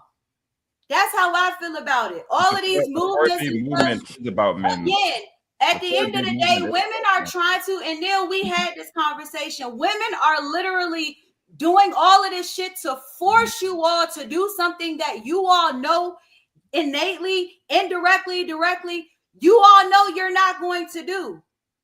You all know that you all aren't going to do certain things, the things that most women ask for, you know that you don't want to do. Like what? You know you don't want to do. So again, most men don't want to get married.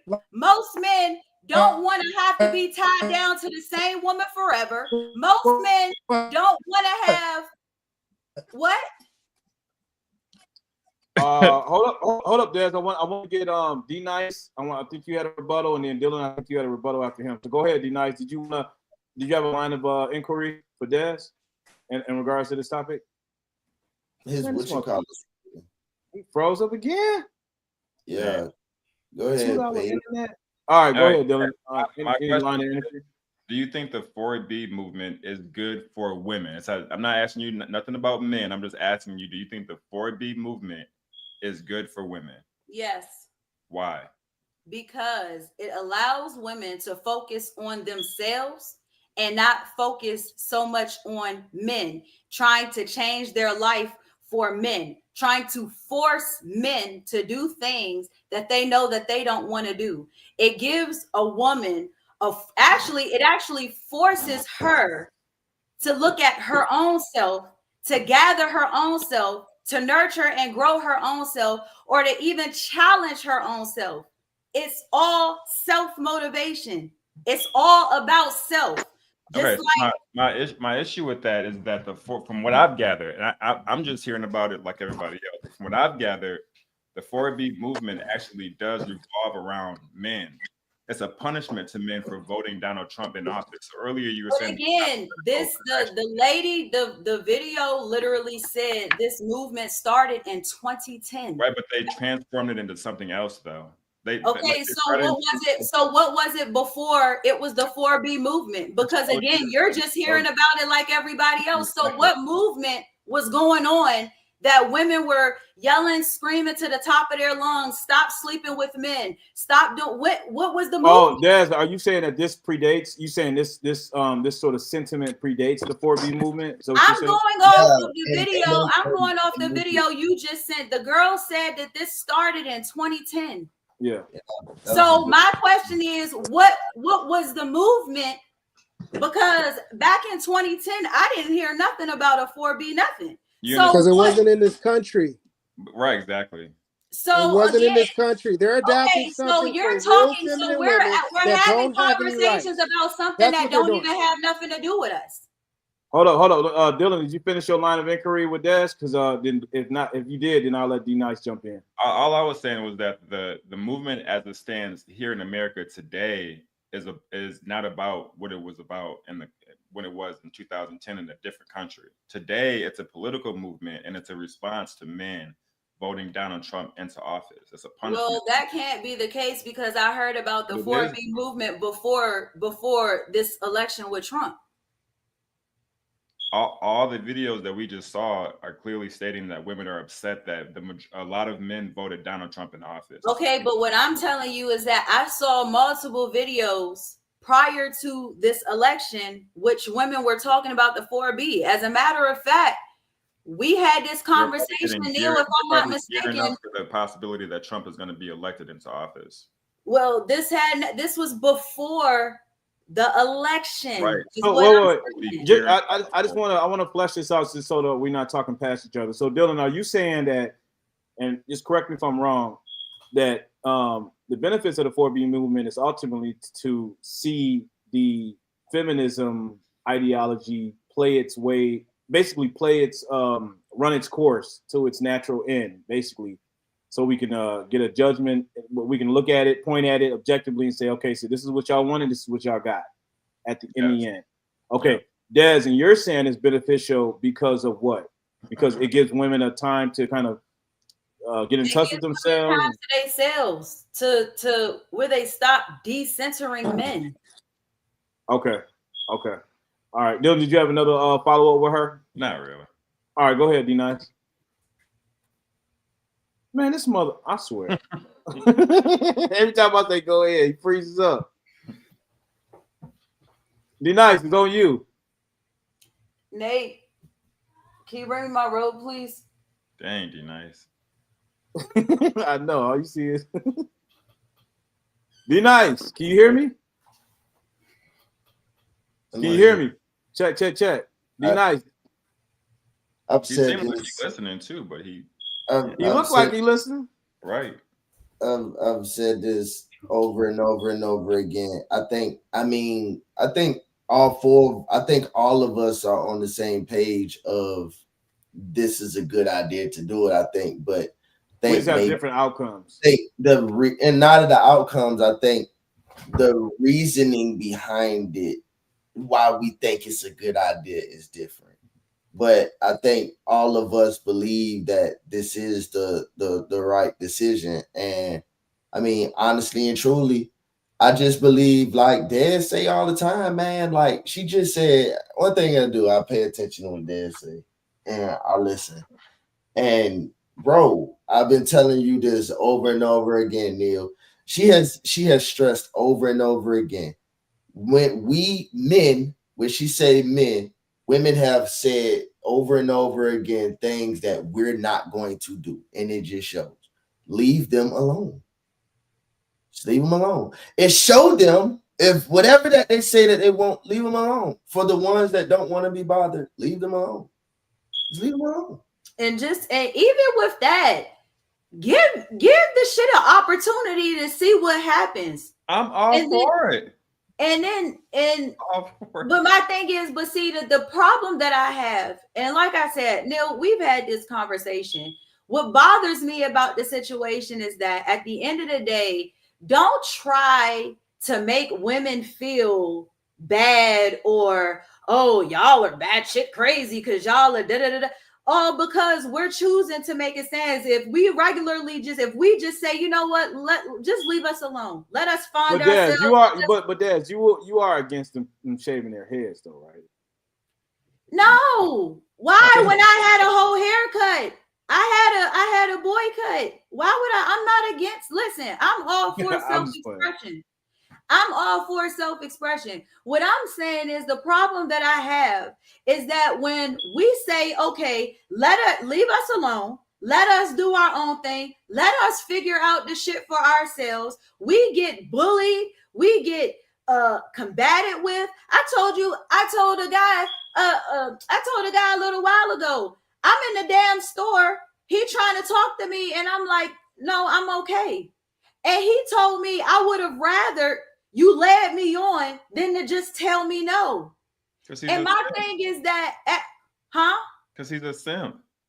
I don't care if he's a simp or not. But at the end, again, y'all always want to make excuses for the shit that niggas do. Why y'all and another thing y'all always do, oh, it's not all men, but it's like 90%. But it's not, as long as we say it's not all men, but y'all sit and y'all display the same fucking behavior. When women tell you no, because we just want to be to ourselves, we got to get bullied, we get talked about, we get chastised, we get demonized out, we get all types of stuff. And then when we out here giving y'all what y'all want and giving y'all what y'all know y'all want, we get called hoes and this and that. At the end of the day, but honestly, I think that's the other way around. no. When men want things that women, and we don't allow women to have what they want, we're the ones that get bullied into stuff. We just make fun of y'all. We don't bully y'all into no. y'all into doing what we want. We just make fun of you. It's a high. But even if that's the case, why do you gotta do that?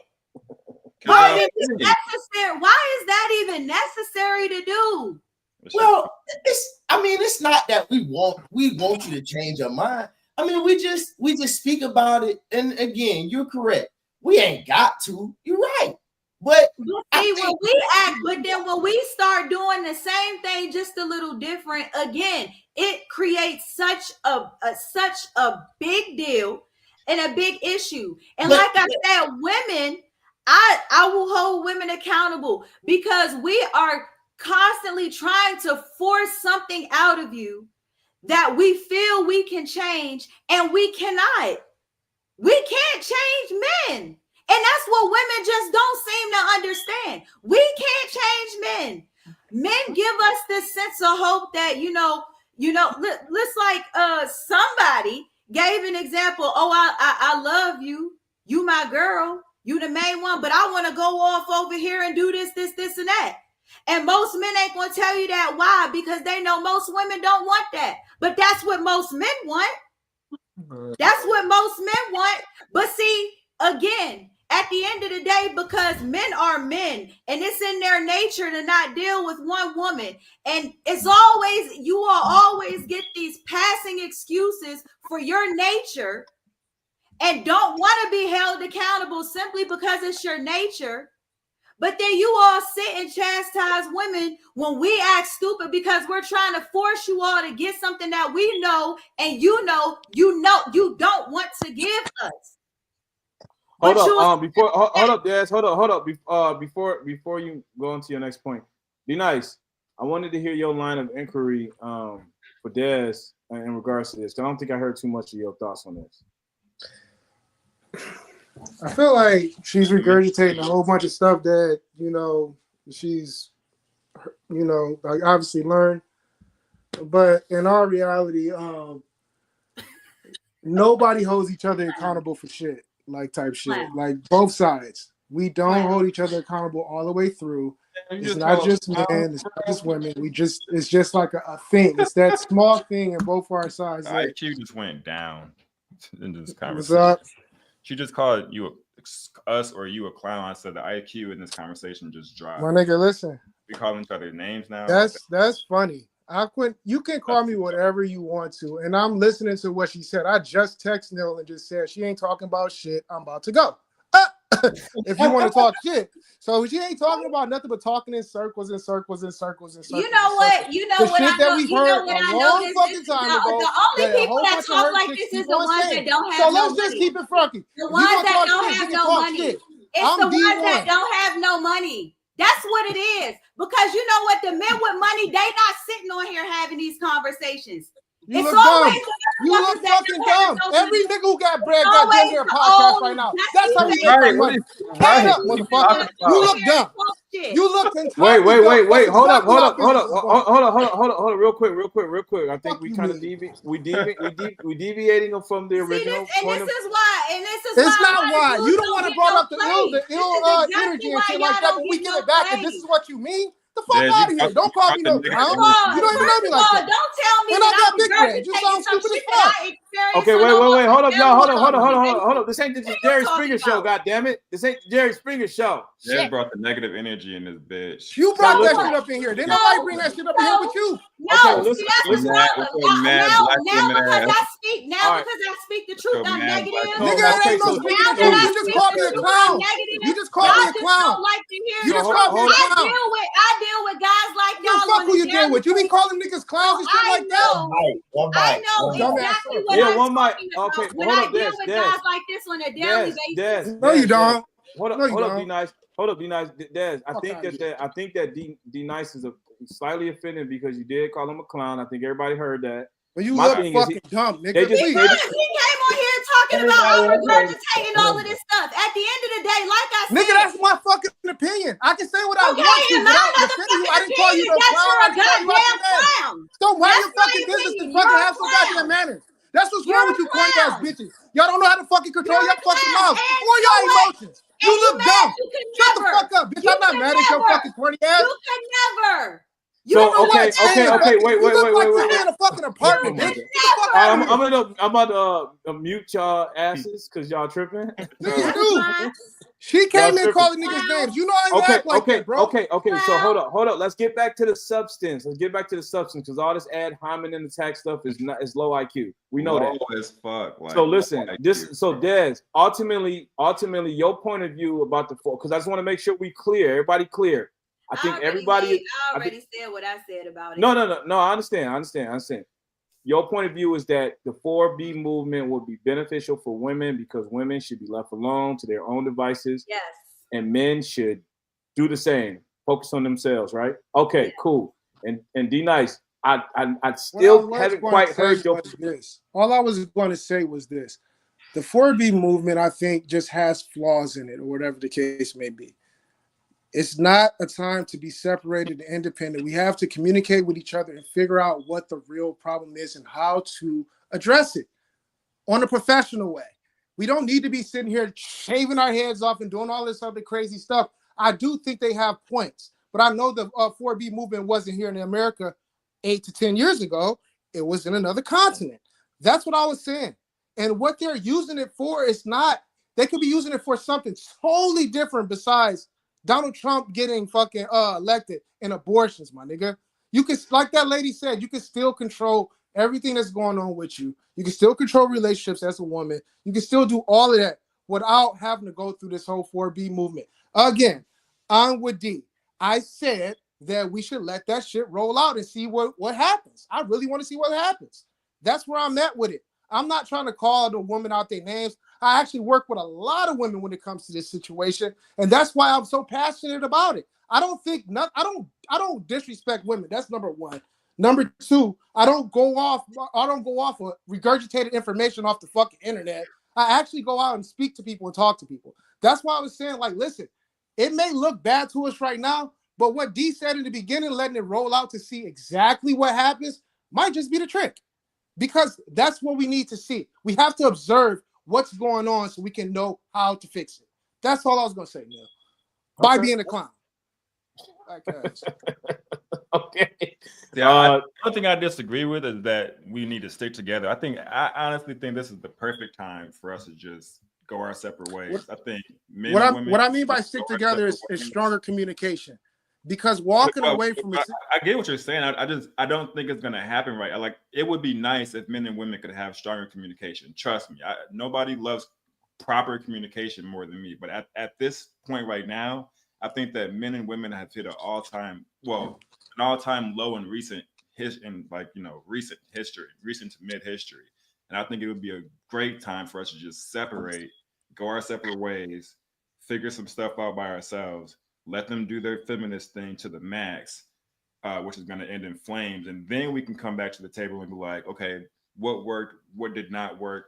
What should we do moving forward? And then the communication at that point might go a little better because now we actually have more data that can show what's working and what's not working based off of however long it plays out. And I hope I hope the 4B movement plays out for at least I would say 4 years.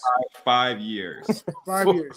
Five solid years. Honestly, I hope the 4B movement plays out for a solid, because you have to have time for data, right? I mean, it has to. I want it to burn in flames, and it has to burn all the way to the very last ash. And so 5 years, I think 5 years would be a great amount of time for all the feminists to look dumb and shave their heads off and realize that they actually need men just as much as men need women. And then once we come to that conclusion, we can come back to the table and have real life conversations.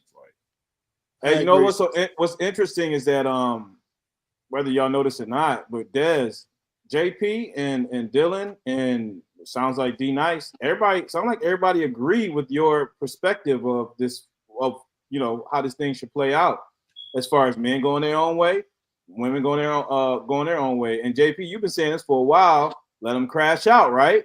Let them crash out. That's your whole mantra. So, I mean, you still feel that same way? I've always felt that way, and it's not, and that's not just with women, bro. I stand with that with anybody. I'm never gonna put myself where I'm not accepted or wanted, bro. You know what I'm saying? Nor needed. You feel me? Like, I believe anybody that's man, female, child, I will let my children crash the fuck out. Like, nigga, if people under my covering, bro, if you don't trust me enough that where I'm leading you is suffice enough for you to trust me to move in my way, bro, go do what you do. Figure it out. And when that happens, they always come back. They will come back. And it's not that they're coming back, crawling back, begging. Like didn't I say, they will come back to have communication. And what D said, also with Dylan said, coming back to the table and having that conversation will work. What did we learn from this? Right.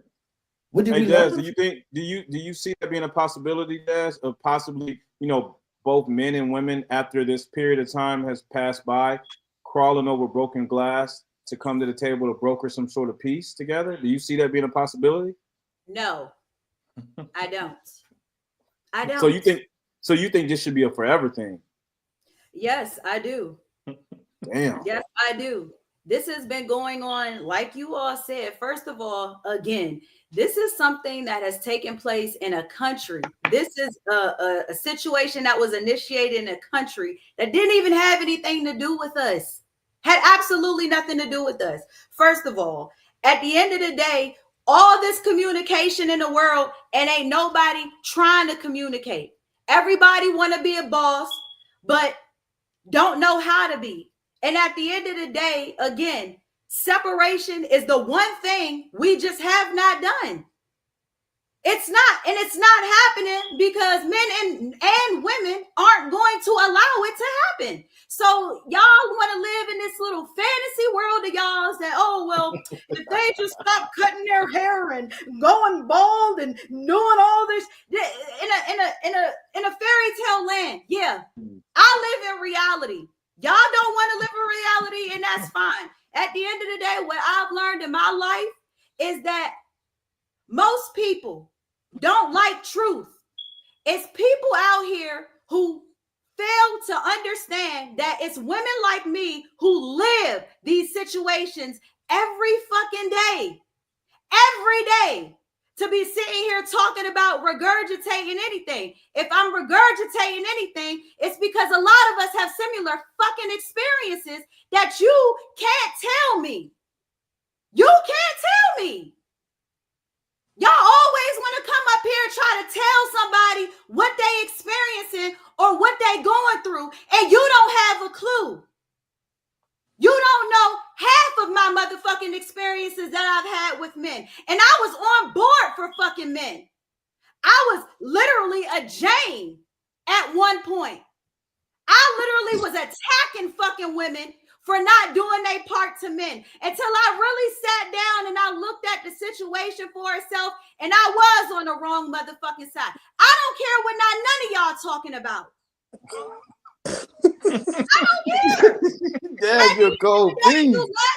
What I realized, a lot of y'all and I'm gonna say it. A lot of y'all don't have no money. Y'all don't have no money because real men. Yes, that's ad hominems. Those are just ad hominem attacks. Men that know. It is a way. Y'all can sit and attack me and it's cool. So that's fine. Like I said, men that got money don't come on here and have these conversations. That's not true. Yeah. No, not true. I'm talking about men with money. And again, I've never seen a millionaire man tell his woman to go half. I've never seen a millionaire man tell his woman to pay a bill. Always talking about a pot.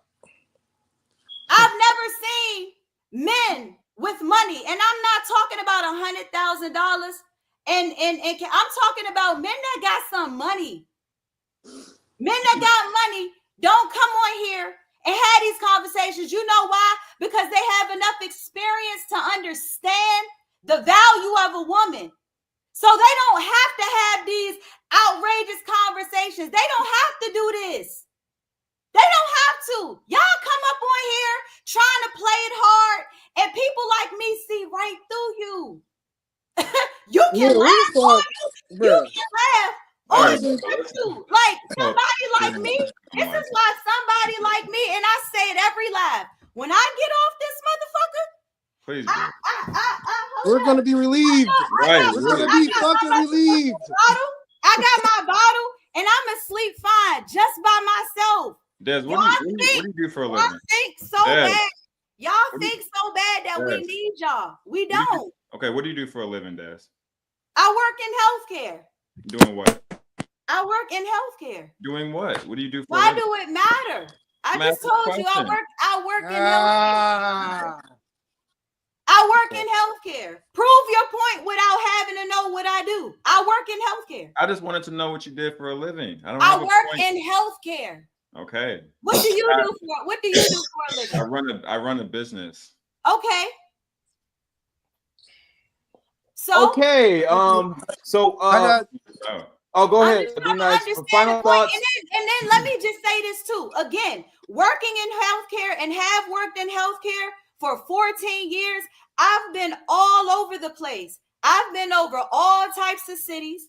I've been over all types of states. I've met all types of people, millionaires, multimillionaires, rich, poor, in between. I hear these conversations that wealthy people have, law enforcement, people in politics. I hear these conversations. So don't sit here and try to tell me what you think you know about a small minority of motherfucking people. I thought you just said rich people don't have these conversations. They don't. They don't have these conversations on podcasts. Tell me what millionaire do you know sits on a podcast and has these conversations? Tell me one. There are plenty of millionaires that have podcasts. I said that have these conversations. Yes. Michael Rappaport having podcasts about all kind of conversations. These conversations. I didn't say all kind Joe of conversations. Rogan. I'm talking about I said men these versus women. all kind of yes, there are many millionaires having conversations. So again, tell me 5. I don't watch a lot of podcasts like that. Okay, so don't talk to me. If you don't have the evidence, don't talk to me. Because I want to know. Google it. Go on Google and find out. No, you brought it up. No, so you brought it up. Actually, you brought it up. And I asked you for the answer, and you can't give me the answer. But you're not speaking facts, though. You're lying. I asked you a question, go ahead, you D-Nice. can't even give me the answer. Because I don't watch hold up real quick. Michael So Rappaport, again, stop talking on what you don't know. Most Def. He's telling you the answers. What is his name? He is not you. So I don't. Okay, my bad. Just because I don't know them doesn't mean they don't exist. Okay, so again, stop trying to have a conversation with me about stuff you don't know. Just say you don't know. You don't know. That's why he's telling you. That's why I asked you so that I could know. No, you didn't ask. That's why I asked you because I want to know. You said that they did not have these conversations. So hold on. Give me an answer. How about this? You want to sit here and talk about it. Let me interject. Give me one. Let me interject, bro. All right, let me interject real quick, guys. Just for the chat, guys, just so you guys can catch up. We're currently discussing whether or not there are millionaire podcasters who talk about these various topics, relationships and things like that. But guys, any closing thoughts on this segment? Because I want to end it on a good note because I have one last clip I want to show. Anybody got any last thoughts about the whole 4B movement before we move on to this last little clip? Yeah, I think Des should be more power to him. 4B movement. You said more power to him, D-Nice and Dylan. You said what? I think Des should be a part of the 4B movement. Are you part of the 4B movement, Des? Des ain't gonna shave her head. She should. She ain't about to shave her head. She love her locks. This is why I don't have y'all. Just grow up. You just called this man a clown, and you tell somebody to grow up. And this is exactly why. This is why we can't communicate and have conversations. Because you jump in here acting like an angry black woman. Y'all can't have a serious conversation. Y'all been throwing darts at me. But the minute You I was start the first one going that back, y'all came got a in problem. disrespecting. Now you were a victim, First Dad. of all, you Very disrespecting me, typical. talking You about, came oh, in first of disrespecting. all, were you I at was any responding point, to an opinion or something like that, and you called me a clown. sympathetic to the 4B movement of when I made my comment about it, you were not sympathetic to it. In fact, What did I say though?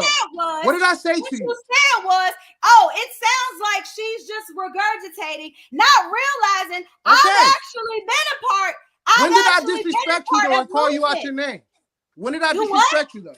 When did I disrespect you? Disrespect is All right, disrespect. stop. Disrespect Until you is answer that, disrespect, don't, my boy. because I didn't disrespect you. I said You it sat sounds here like again. this. You sat That's here an and opinion. said it sounds like That's she's an opinion. regurgitating. And That's again, an you opinion. don't tell me that I'm regurgitating shit that I It's an actually opinion. I can say that. And I if can my say that. opinion is you're a motherfucking clown, my opinion is you're a motherfucking clown. Now that we have that in thing, you came in this What are you motherfucking talking about? disrespecting. Now, What are you talking about? you came here disrespecting. Did y'all hear that, right? All I said was she was regurgitating something. And whatever the case may be, I didn't call her out her name. I didn't say nothing disrespectful. And then she called me a clown. Did y'all hear that? Gentlemen, in the compliments. Did y'all hear that? You just hear her explain that? These are the type of bitches you don't want to be around because they dumb as fuck. They always be saying shit and then backing off of their shit. Because you're gonna stop disrespecting me. Since you want to be disrespectful, I can be disrespectful. Who gonna make me? You ugly motherfucker. What you gonna do? Bitch, you So hold ugly up. as fuck. Dumb So hold as up. fuck and be saying What are stupid you shit. gonna do? And since you want to get disrespectful, what's good? What are you gonna do? All right, so I think I see what's happening here. Shut your whack ass up. Hold on. What the I fuck I'm think- gonna do to a bum ass nigga? Why would I fucking do anything to a bum? Look, All right, you so could listen. never. Why would I do anything to a fucking bum? You Tell know me what? that. Y'all both act like y'all known each other some shit. You're a bum. God damn. He's just mad because he So could look, okay, so you're just mad because you're a bum ass bitch. So Keep listen, going. I understand. So listen, this. Let me just try to be objective Exactly what I here. thought, And too. let me just be object. Let me just try to be objective here, and then I'm gonna move it on. It sounds like yeah, you're a it bum sound- ass bitch. Thanks for repeating that for me. All right, Shut the all fuck right, up all and let the host go. Shut the fuck All up right, and let the host all go. right. All right, Shut so your bum listen. ass. This is what I this Shut is your what I bum heard. ass up. We don't want So to hear this is that what- shit. So this is what I heard without it descending into chaos again. I just think that Dez is saying that, you know, she felt disrespected when you basically characterized what she was saying as regurgitating or whatever. And D Nice is saying to you, Dez, the moment you call him a clown, that's disrespect off the rip. So basically both of y'all felt disrespected. So we got that on the table. Sure. Bean says she definitely ain't no bum. Her body decent. Whoa, Beans. That's the best thing. That's the best thing he could have told me. He didn't say shit about her mind. Wrench nothing about her Turner, what's sexuality. up with He you, said man? her body is. Shout out to him. Shout out to him. Anyway, so I think the first thing he said was her body is decent. He didn't say she was super smart. He didn't say she was a great nurse. He didn't say nothing like that. He said she got a decent fucking body. Shout out to him. Let's not go there with faces. Let's not do that. Let's be honest and not do that. All right, let's not. Okay. Let's That's just agree fine. to not. Let's disagree. Anyway, that's next topic. all right, so we're gonna move it on to the last final segment here. 1 second, guys. Give me 1 second. I appreciate the spirited debate here.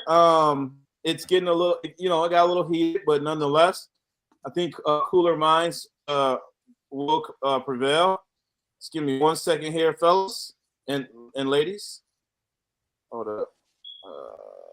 Y'all know how I do. All right. Okay. All right. So I want to end it on a pretty light note.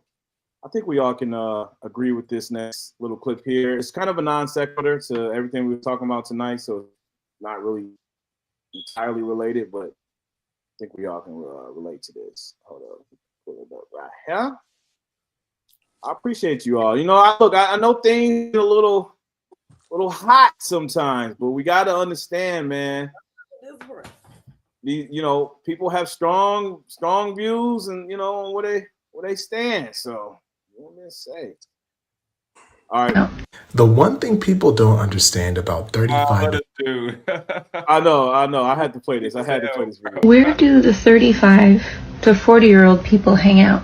The one thing people don't understand about 35 to 40-year-olds hanging out, right, is that they don't. Come here. Once you reach the age of 35 to 40, the top 3 things that you do not like are loud noises, people, and traffic, okay? They do not go out with other people. They don't like going outside. What they want to do is they want to be by themselves indoors before 9 o'clock because that's the bedtime, right? Enjoying being in the homes that they are paying for. Does that make sense? The idea of leaving a house they have to make monthly payments on does not sound enticing in the slightest. Once you turn 35 to 40, you automatically gain this thing called an NTFF, and that is no time for foolishness. Does that make sense? Right? And if you were to have a family and you're 35 to 40, you're hanging out in your car.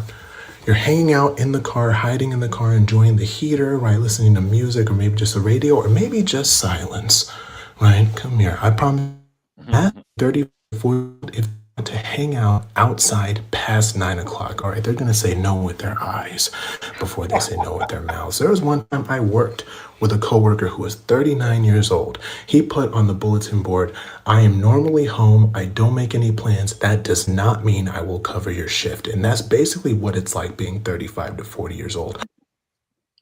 So, hey, shout out to all the homeowners. Yeah, shout out to the homeowners. Homeowners. So, I think that's a pleasant clip to end it. What do y'all think? What's your thoughts? Do y'all agree? It's typically what 35 to 40-year-olds do is we want to be left alone, you know what I'm saying? In our own dwelling. Facts. Even before I bought a house, I was this way, but definitely since I got this house, like I'm straight on going anywhere, hanging out with anybody. Unless I known you for years, like Neil, you can come through, we can kick it, all good. But as far as going out and being around a bunch of foolishness, I'm straight. I sit here by myself chilling all day before I do. Wait, the 35-year-olds we don't go to clubs no more, right? Don't ask me. I don't even know. I don't know. I ain't been to no club. 35-year-olds don't go to clubs, right? No, I like to travel and stuff like that. I like to travel. Yeah, traveling is my speed. I can do travel. Probably dinner.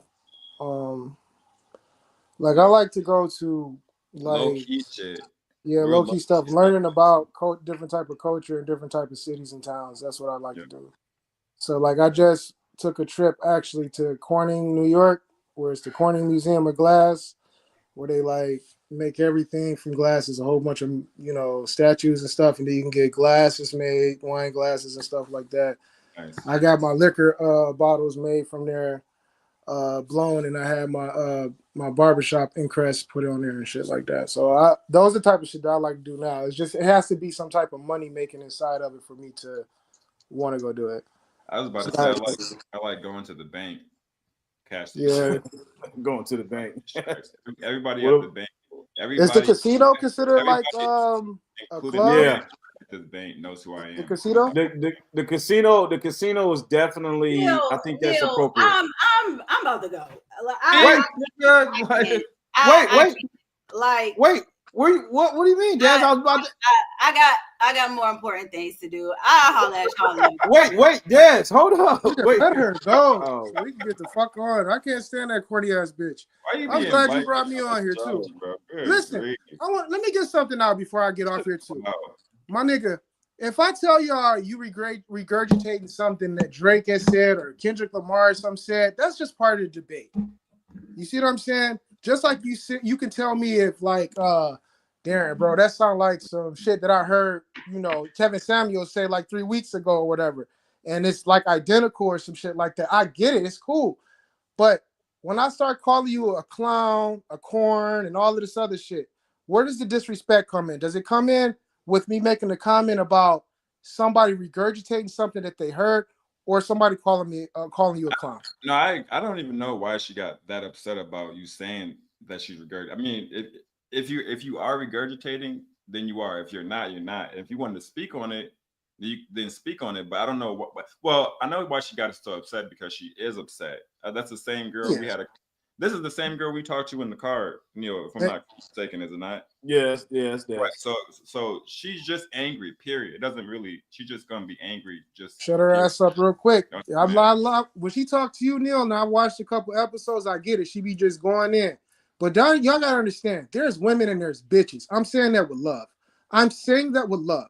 There's women and there's bitches. There's people that's hurt, they're traumatized. They don't have nothing but the scale skin on their back because every experience that they've had has been bad. She has had a ton of bad, traumatizing experiences or whatever, and she's trying to reflect that onto everybody else, all black men. Like, you can't.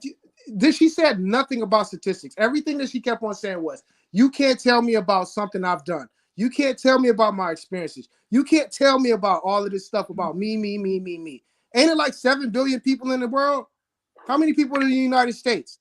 So we want to go off of the majority and the statistics that we have in front of us, not our personal experiences, because if that's the case, we're going to be going in circles, as she was doing. I literally just texted Neil and said, listen, she's going in circles. I'm about to get off because she's not talking about nothing. That's all I was saying. But like I said, there's nothing that's a clown about me. I ain't broke.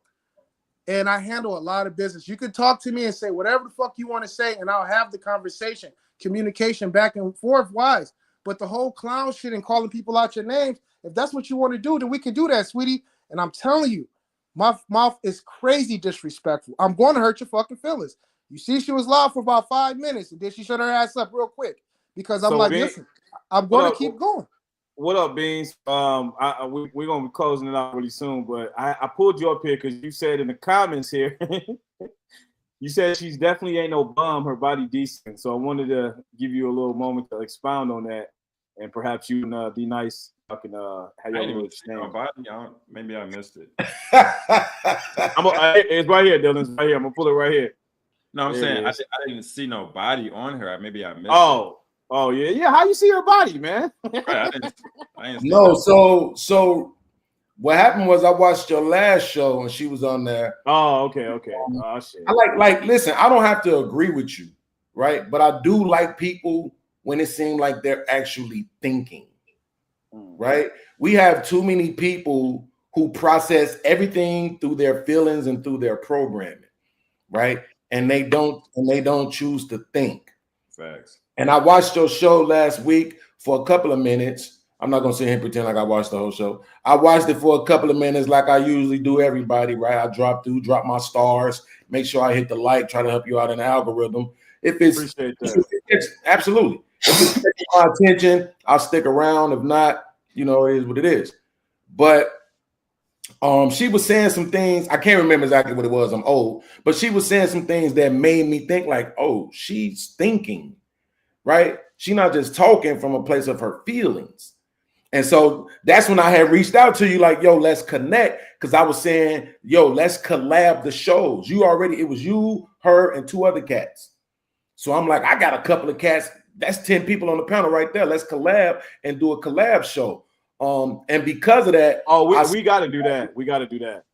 Yeah, absolutely. And then I went and looked her up on Instagram. Right, because I wanted to see if I could see some other things about her, and she got a lot of workout clips and shit that she's showing herself working out. And yeah, absolutely, I would nail that shit to the cross. I don't like her motherfucking body nice. I don't know what the fuck y'all talking about. Listen, she could be as dumb as you say she is. I like starfishes. So what was it? What was the so Beans? What was it that she said that indicated to you? I'm interested in that. Yeah, I just told you I'm old. I don't remember that shit. I'm trying to hold on to my kids' birthdays, right? I can't remember what it was that she said. I just know when I was listening to her, I'm like, yo, let me reach out to bro, because you sent me the link. Actually, you sent me the link. And then I went and watched it, and I was like, "Oh damn!" Well, I wasn't able to come through, but I was like, "Damn, she sounds like she thinking, right?" And it ain't enough people in this space that do that. You know what I'm saying? Like, just at least try to think. Show me that you actually process what's being said to you. Don't just keep regurgitating your talking points. I hate. You don't think that she was talking out her feelings? Definitely was. I can't say. As soon as I tuned in right now, because I was watching another podcast, and then when I came back right now, D Nice and her were arguing. So I don't know what happened. I came right in on funky bitch. Like, you know what I'm saying? Like, so let me give you a little backstory real quick, briefly. So basically, I guess Ness was giving her perspective on the whole 4B movement and saying her point of view. And then D Nice jumped in and basically said, he's heard all that before. It sounds regurgitated. She took that as disrespect and called him a clown. So it's kind of like she felt like she was disrespected, and he blatantly felt like he was disrespected. So that's things kind of went left. Well, if it went the way you said it went, then the thing about this, I'll say this: the words that you're saying D Nice used don't sound disrespectful at all. But women are the number one tone police, right? Then why are to you in the podcast talking? If you can't articulate a simple conversation, why are you here? Why do you claim to be the? I'm sorry, guys. I'm running out my house real quick, but if you can't do that, if you cannot sit here and have a conversation without either yelling, disrespecting somebody, and calling them out their name, who's the fucking idiot? Because she's good on talking about people and how they hold themselves and stuff like that, and calling people clowns. But I'm like, yo, I don't even need to disrespect you to even get you out your character. All I gotta do is say you're regurgitating something, and that's gonna push you to the limit. That makes no sense. Yes, so it's called being triggered, right? And that's what I'm saying. Like, I would have to listen to it.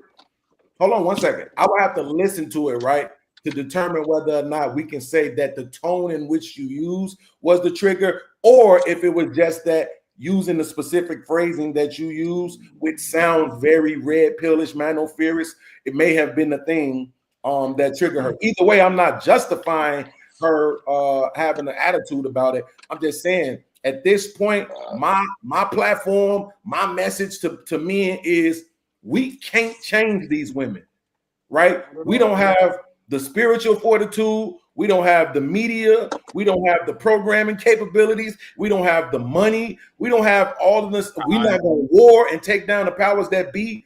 It's too many things that's in control of controlling women and the way that they operate and move, their programming, right? Shout out to the Matrix in the background.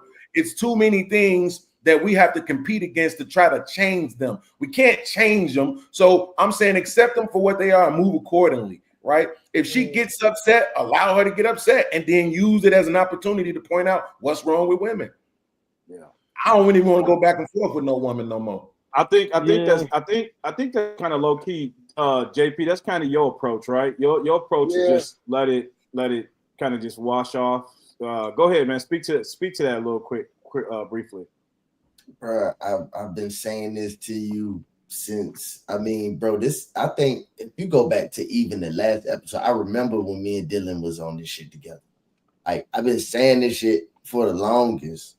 Like, just let them be. Like, at the end of the day, you got to use it as fuel to be like, hey, look, see, this is what it is.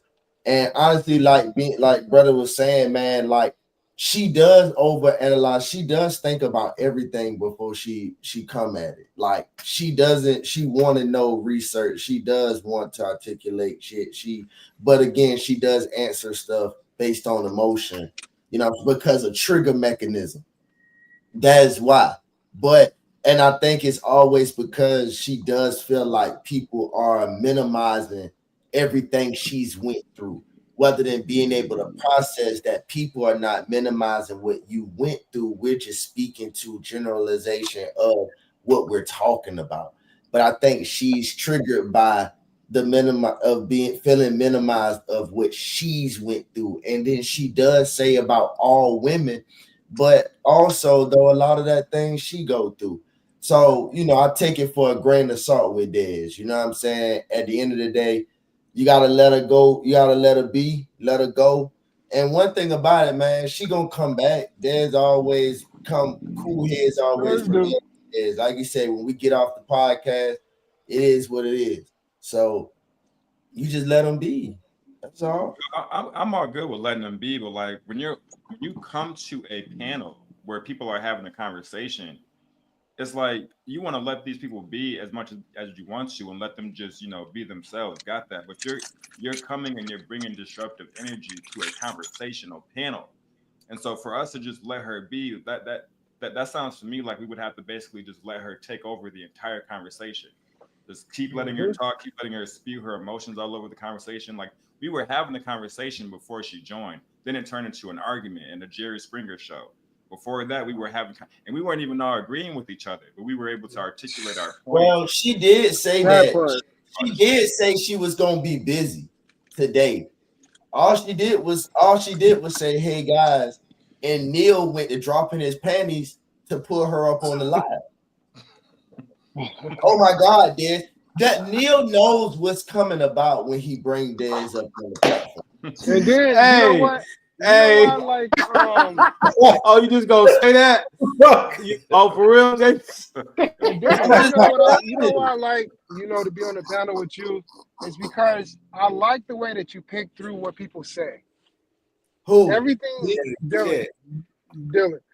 Me? I think that what he says and how he listens, having a good listener on the panel is always a plus. Okay? And what she was doing and what she was saying as far as like, the movements and everything, it just got to the point where it was just repetitive. You know what I'm saying? And when you asked her a question about something, she was pulling the Camilla. She was saying everything but what you wanted to fucking hear. Right. She would not answer the question. Yes. And I'm like, yo. But hold up, real quick, Beans, real quick, D-Nice. I just want to, because Beans, you deal with this shit like you're more of an expert. That's what I'm saying. You're more of an expert in dealing with this than I think any of us are, especially on podcasts. What would you recommend? I mean, do you recommend just to kind of just let them bloviate and just go on with their rants and just let them kind of like overshadow the, like, how do you institute checks and balances when you're trying to have a productive conversation and, try to get some substance out of the conversation without them filibustering the whole time and just bringing the chaos? How do you do that? So well, here's the thing. I don't. Right. So, and that's the thing. Like, I'm gonna be completely 100% honest because I want to see you be successful. Right.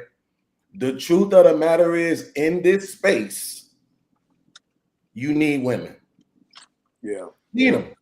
Right. And so, to that degree, you have to allow for a certain amount of grace and latitude that you probably wouldn't necessarily extend to men. Right, you got to do a little bit more work. Hold on, I got you. But then here's the thing. Now that's me telling you that from the business side of things. You want to be successful, don't run the women off. Yeah. What I do is I say fuck all you niggas, right? Which is why my channel is struggling more than it actually could be, right? Because I maintain what I call an intellectual standard, and anytime that you don't meet that shit, I'm calling you out. I don't care if you're a woman, a mother, a grandmama, a dude. You can have 200,000 subscribers. I have a show that I do called The Stupid Detention, where I put anybody in that motherfucker. I don't give a fuck who you are. You can go to YouTube, nigga, I will put you in the stupid detention. It is what it is. Do you say some shit around me? I'm calling it out. But to be honest with you, that's just not the best business decision. Another thing, Shorty cute as shit. Like, let's just keep it a buck. And I'm grading her on a scale of the women who actually hit the link and cam up. Yeah. So she hit the link and cam up. Yeah. Hold on to that shit, nigga. I ain't saying let her destroy the panel. Right? You saying every fucking thing that I have told this man, bruh. It's just like he likes to hear this shit from other people, but I come to him as humble as possible and tell him the same thing. But my truth, he's the tone police with me. I'm telling you, just like what D-Nice said. You just regurgitated without hearing. Wait a second. What did he say? Wait, don't disrespect nobody. Don't use the R word. Ted, when me, you, and Ice the other day, I told you, Dad has a privilege of which he has, and she knows. I was just about to say she knows it. She knows that. But y'all heard what That Beans is why, just that said, is though. why Y'all, she says leave her alone because Dad not really in her lifetime. but y'all not seeing it from like Beans. I'm glad you're here, man. Because you shed light on it from a business perspective. Y'all not seeing it from there. That's what I'm trying to say. That's why I have to extend that grace and allow her that, you know, just that little extra bit of whatever the fuck she got to say. Just allow her to get that out. Granted, a lot of it's going to be incoherent as fuck. We know that. We understand that. But I'm saying that in the midst of all the shit she's saying, there's some grain of truth in what she's saying because she's representative to, listen to what I'm saying. She is, regardless if you believe this or not, she is representative to a, I don't know if it's a minority, a majority, but a vast swath of women that think like that. So it's good to be able to kind of cherry pick that mentality so you can get a clear understanding. Okay, so here's my thing. I don't mind that she's coming with a completely different mentality. I love that. You know me. It doesn't matter if you agree with me, disagree with me, don't like what I say at all. I don't mind the opposing mentality, opposing opinion, perspective, X, Y, Z. My only thing is, well, especially when it comes to a panel, is maturity and respect. You have to, and intelligence. You have to have enough maturity, respect, and intelligence to come to a panel where people are having a grown-up conversation and articulate your opposing perspective without acting a fool. That's my only thing. But she wins. She will continue to win because after this, Des has been gone off of this live for now 14 minutes. And she is still the topic. Well, this girl wins every time because Neil won't let it go. I think we're talking about women. Her soul. Women like that. Not. I mean, I speak for myself. I'm talking about women and people for that matter, but women like Des in general. I am also talking about Des because she was just on the panel acting a fool. Des is just a fucking avatar. Exactly. There are millions of women like Des. I'm really talking about, especially if you're talking about blowing up and doing this like, you know, big time. There's going to be millions of women like Des, and if you don't find a way to okay, perfect example. And we've all seen what's the show called? Fresh and Fit. 20 women on the panel. Right, they all got something to say. They all pretty much disagree with what's being said, but they're expected to maintain a level of respect on the show and not act a fool. And they know that if they do get out of line, they can be removed from the panel. Right. So you can. They don't get removed from the panel because they have different opinions or opposing opinions. They get removed from the panel because they're acting a fool and they're disrupting the bottom line. Now that's bad for business. You want to talk about business? That's bad for business. When nobody else can say anything because you're going on and on and on and regurgitating the same things over and over, that's bad for the conversation. And this is a conversation panel, so that's bad for business. So, Beans, is that true? Is that true? There's one thing you got to consider, though, right? Especially when we use the fresh and fit analogy, because believe me, this conversation has happened probably about 4,657 times. Right, over the past 3 years. I'm not even kidding. We have to have this conversation all the time because prior to 3 to 4 years ago, the quote unquote red pill manosphere space was a bunch of men on panels talking. They didn't have women up.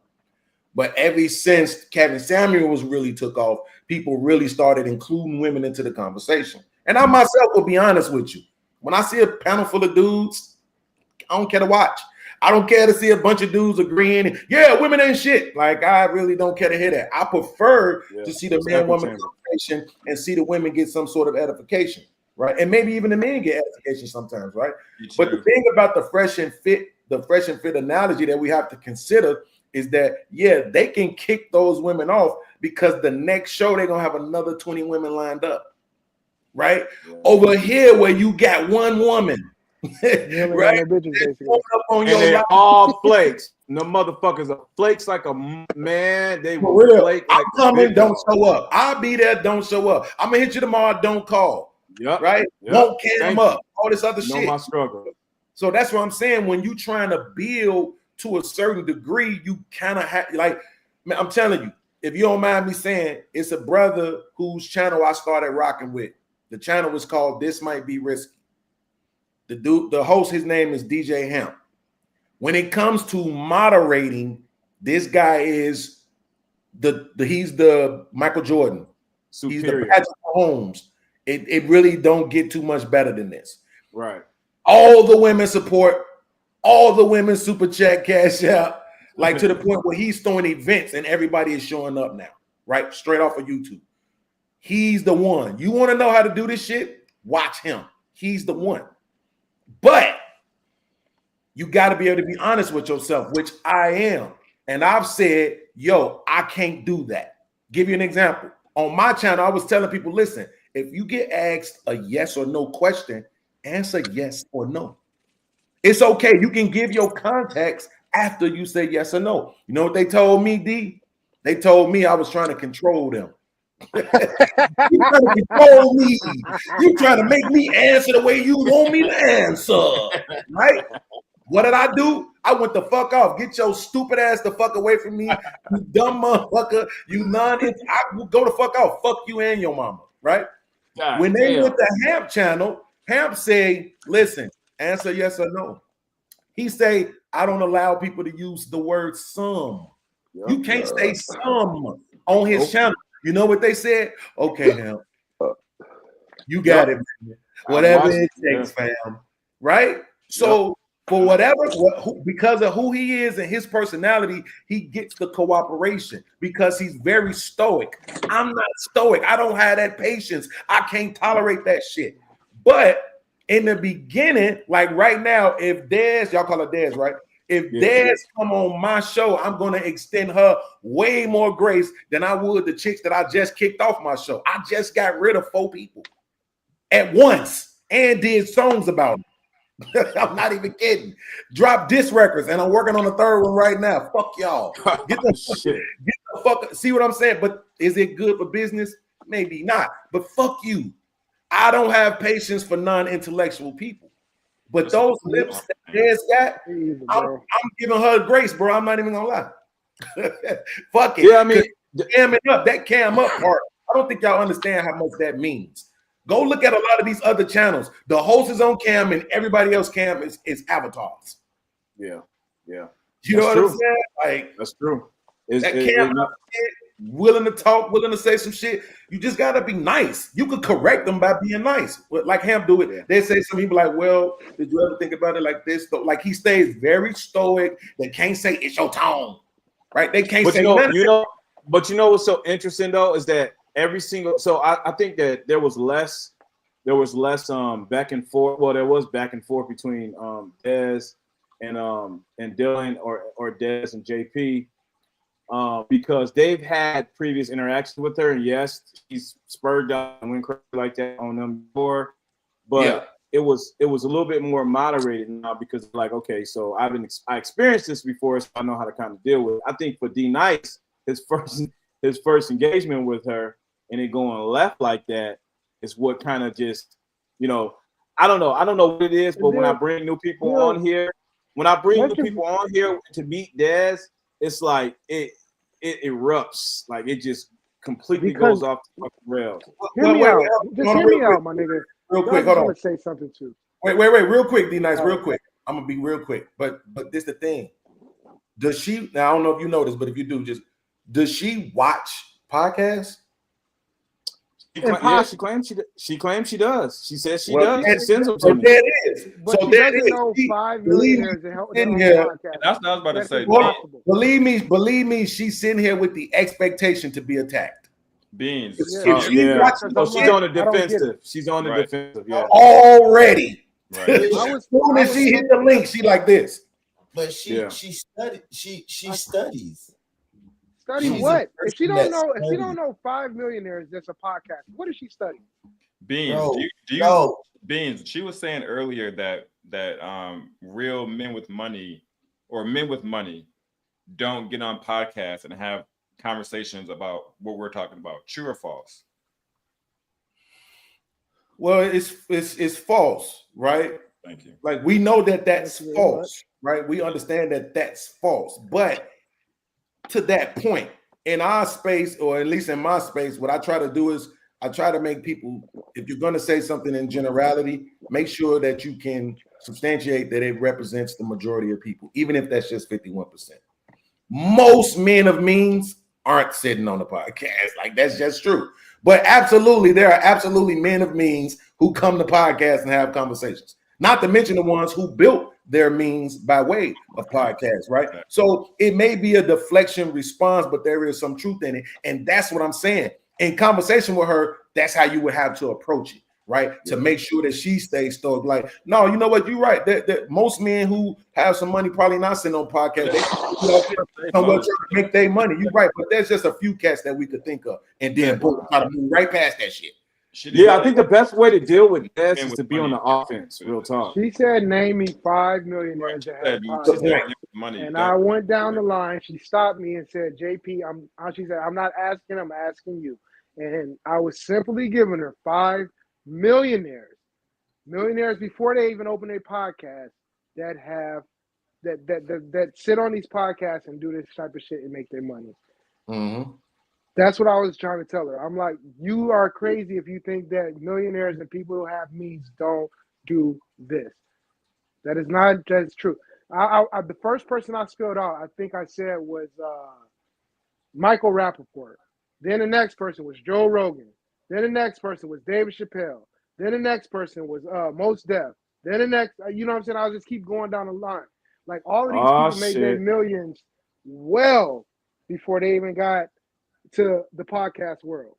I gotta read this real quick, D Nice. Des says, I was cool before Mr. Ugly came at me wrong, and all the other two was regurgitating, was cutting females' hair bald. That's all they were saying. Okay. All right, look. She's still watching. So even though she's still watching, I know she's still watching. You know why she's still watching? Because a lot of women can't take when that shit happens to they fucking self, to their ass. But look, at the end of the day, I did not disrespect her. Funny. I started her opinion. I said, sounds like she's regurgitating stuff she heard off the internet. She called me a clown. That's when it got serious or whatever. One thing that's for sure. One, I'm not ugly. Neil knows me personally. He knows what type of stuff that I do. He knows what type of businesses I own. And like I said, what's good for you might not be good for me and vice versa. So wiping ass and fucking cleaning up clits and stopping up blood might be good for you, but it ain't good for me. Real estate, businesses, manufacturing companies is what I do. So traveling nurses or whatever the fuck you do might be good for you, but it's not good for me. And what she said she called you a clown nicely. I wouldn't even bother. She called me a clown nicely. Don't even respond. Cool. Like she's just being childish. Fine. You know, Neil. I had an episode on my podcast about mediocre, the word mediocre, and I was like, even though it's not a bad word or whatever the case is, nobody ever thinks that when you call them mediocre, or you're doing a mediocre job, that it's a good job. Nobody think of it as a good word. They think of it as a fucking sign of disrespect. But mediocre, definition-wise, is not a bad word. It's just saying that you're in the middle. Basically, it's not saying that you're advanced. It's not saying that you're a fucking idiot. It's just saying that you're right in the middle. You're an average person. You're a mediocre person. I had that on my podcast one time, and I'm telling you, it went crazy because a lot of people take stuff out of content. If I can't get my point across in land or whatever the case is, how are you going to start making that judgment and call me a clown right off the bat? Then you screaming out shit about people being broke and all this other crazy shit. I'm laughing at you and all of this other crazy shit because you're in the medical field, my nigga. Stop playing with me. Y'all niggas work 12 hours a day or whatever the case is just to make whatever the fuck it is y'all make. The traveling shit, all of that, whatever. I don't do none of that. And I can assure you I clear any fucking check that motherfucker got. You and I both know this. What pissed her off is when I start talking about the stuff that I like to do. I'm not the average nigga. I don't like standing around smoking weed, doing dumb shit. I like to learn new things. I just think, hold on. But don't you think that that's like even like I don't understand how anyone would allow you to have to get to that point where you have to start credentialing yourself. Like I don't know, man. At that point, I just feel like I just think it's just kind of a moot point at that point. If she starts going with the ad hominem attacks at that, that's when you just know the conversation is done for. Like it's because I said I don't even know where this whole broke shit is coming from and bum and all of this shit is coming from. Conversation like when she started. I'm Like- sorry, it's a generalized argument on D Nice. You just gotta understand that. That's what I said. I'm like, It's we with sit here everybody. talking about one thing, and you going into people personal. We don't even know me like that, and you already know how I give it up. I can call. Oh, wait, hold on. Let's clear up something because it's gonna bother me until we do it. I'm autistic. Y'all kind of gotta give me some Said he autistic. Yeah, absolutely. So mediocre is not average though, right? So mediocre is low quality. Mediocre means you ain't doing the job. Yeah. Right? That's not That's what it wait. means. Let me read it real quick. No, that's what mediocre means. Trust me. I always thought mediocre was below. Yeah, average. mediocre is low quality, like It's do good not enough. return. Mediocre is we'll call you back when we need you, right? Like we good on that, right? Check this out. The lady off the Breakfast Club read a definition. I tried to look it up and I found it. I just did screenshot it or whatever. I'm gonna try to find it and reread it or whatever because that's where I got the topic from. Well, it's okay. Like it's not a hill for us to die on. I can tell you right now. I just pulled it up real quick because I'm sitting on my computer. Of moderate or low quality valuability of performance, right? Heavy, right? So it's that's what I'm saying. It's like it's lower than average, right? It's not really. It's not good per se. Like if you do average work, you do good work, right? You get it done, right? We necessarily can't even see the imperfections. It just ain't great, right? But the fact of the matter is, and it's not like I said, it's not a hill to die on. It just bothers me when sometimes we say things not accurate. But to that point, I just need you to understand, like in our lives, we understand the grace and the latitude that we extend women in our relationships. Right, it's no different here. They really don't have a reason to respect you. They really don't have a reason to be civil with you. Right, I'll give you an example. The other day, bro, I went to the restaurant to give me some food. This chick come in. She say, "Hey, y'all forgot my bacon." I said, "Hey, just give her bacon. I'll pay for it." The chick says, and I'm not making this up, "You ain't gotta pay for my bacon." I'm fucking weak.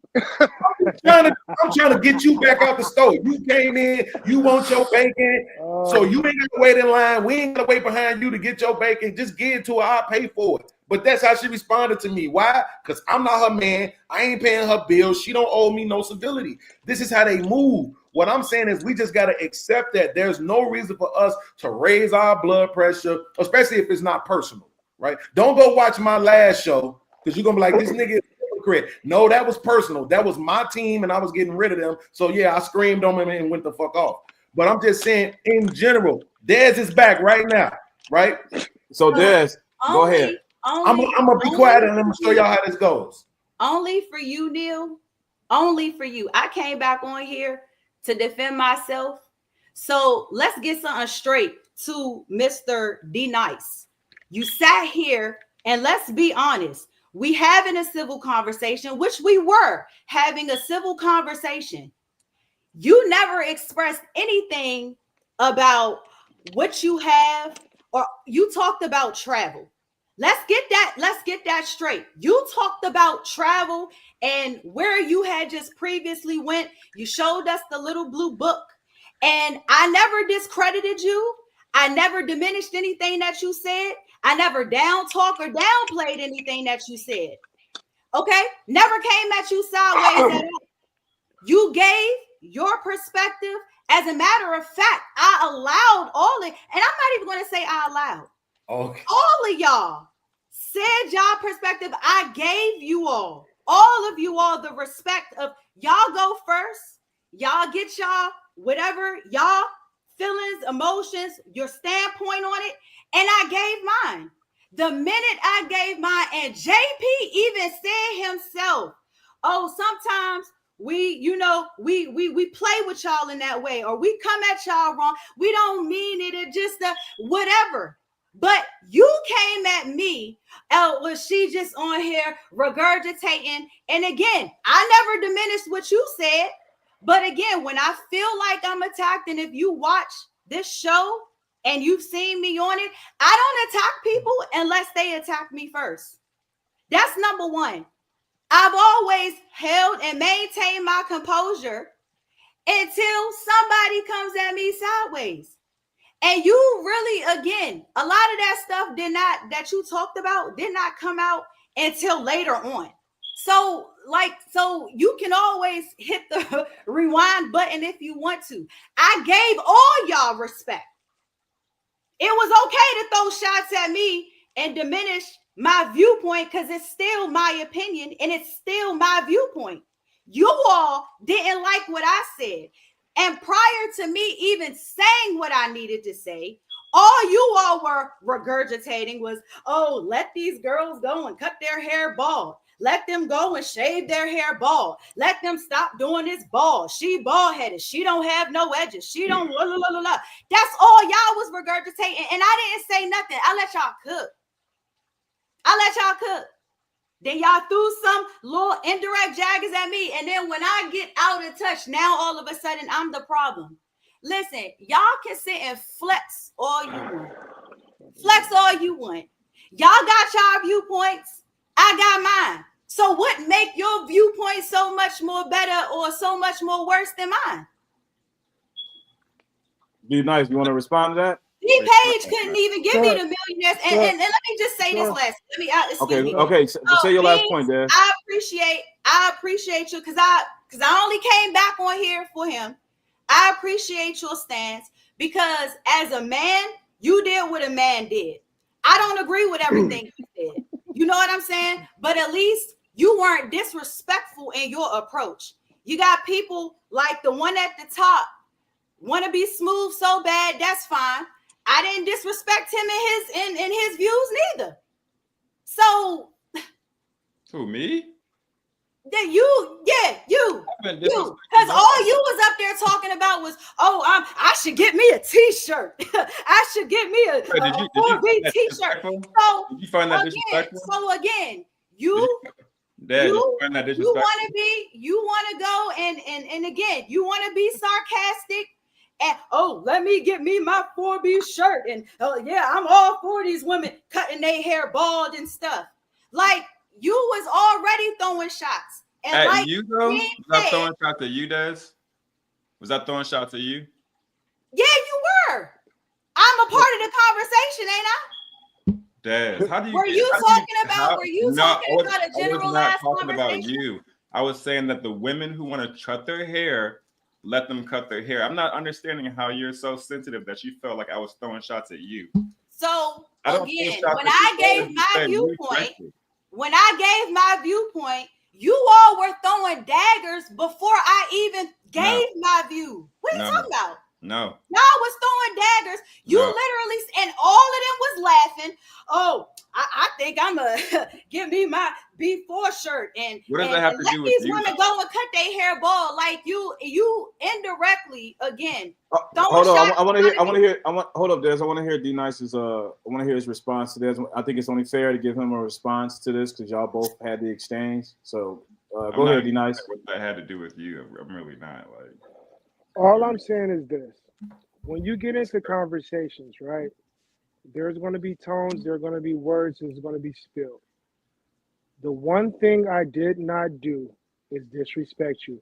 I felt like you were repeating something, and instead of me saying it in a dumbed down way, I used a different word, which is regurgitating. All I said was I felt like you were regurgitating stuff off the internet. That's when I heard somebody say, did you just call him a clown?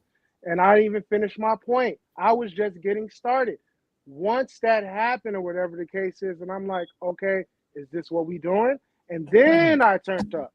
I never come into, especially Neil's panel on 10 or 100. I let somebody say something to me and then I respond. Listen, I understand you have a different viewpoint about the 4B, and so do I. We can stand on that. But what we're not going to do is sit here and disrespect each other by just making a simple opinion. If I would have said she on some dumb shit, then I would understand. If I would have said something like she looked dumb, then I would understand. Me saying that you're regurgitating something that I've already heard is not disrespectful. You calling me a clown is disrespectful. Can we agree with that? No. Okay, no, shout out to you. No. Okay, no. Shout out to you. Like I said, if I said that what you said was what if I said to you after you gave your point and I said, you know what, that's a childish thought. How would you feel? Not even how you feel. And we do have to some degree involve feelings in this, because your feelings have to do with your viewpoint. It's not all just logic.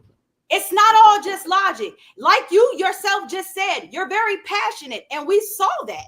We saw how passionate you were when, yes, I called you a clown, but you took it to 1,000.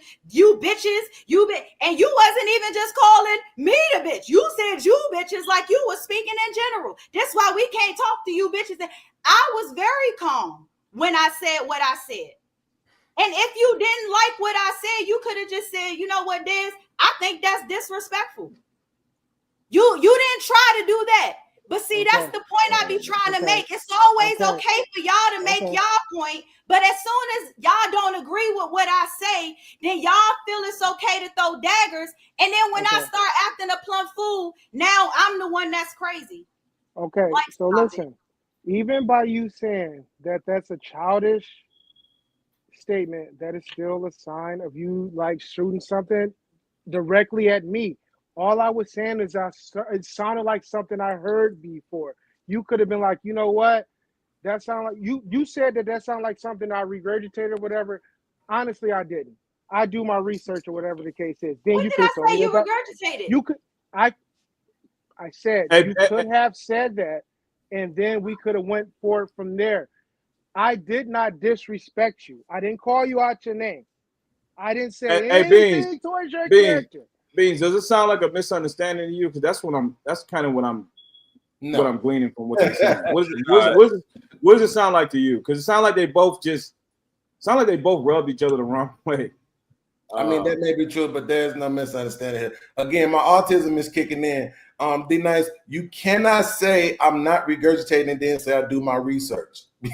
That's literal regurgitation. Listen, I did not want to say that because, damn, when you messed up on that mediocre, she reeled you in. She got you. Because the argument was you do all that research, but you regurgitated what you heard from the Breakfast Club. That's your argument at the beginning was I do my research. And this is a person who does listen, does study. Right. And when you went at that way, that is when it went left. You saying Des listening and she studies. Because I took a question from the Breakfast Club and used it on my panel. That's what you're going to use with that? No, because your argument was because when you first came at her about her regurgitating something, you came back with the same action of what you said she was doing. You repeated something that you didn't even know the real definition of, because you had time to research mediocre before you even opened your mouth to speak about it.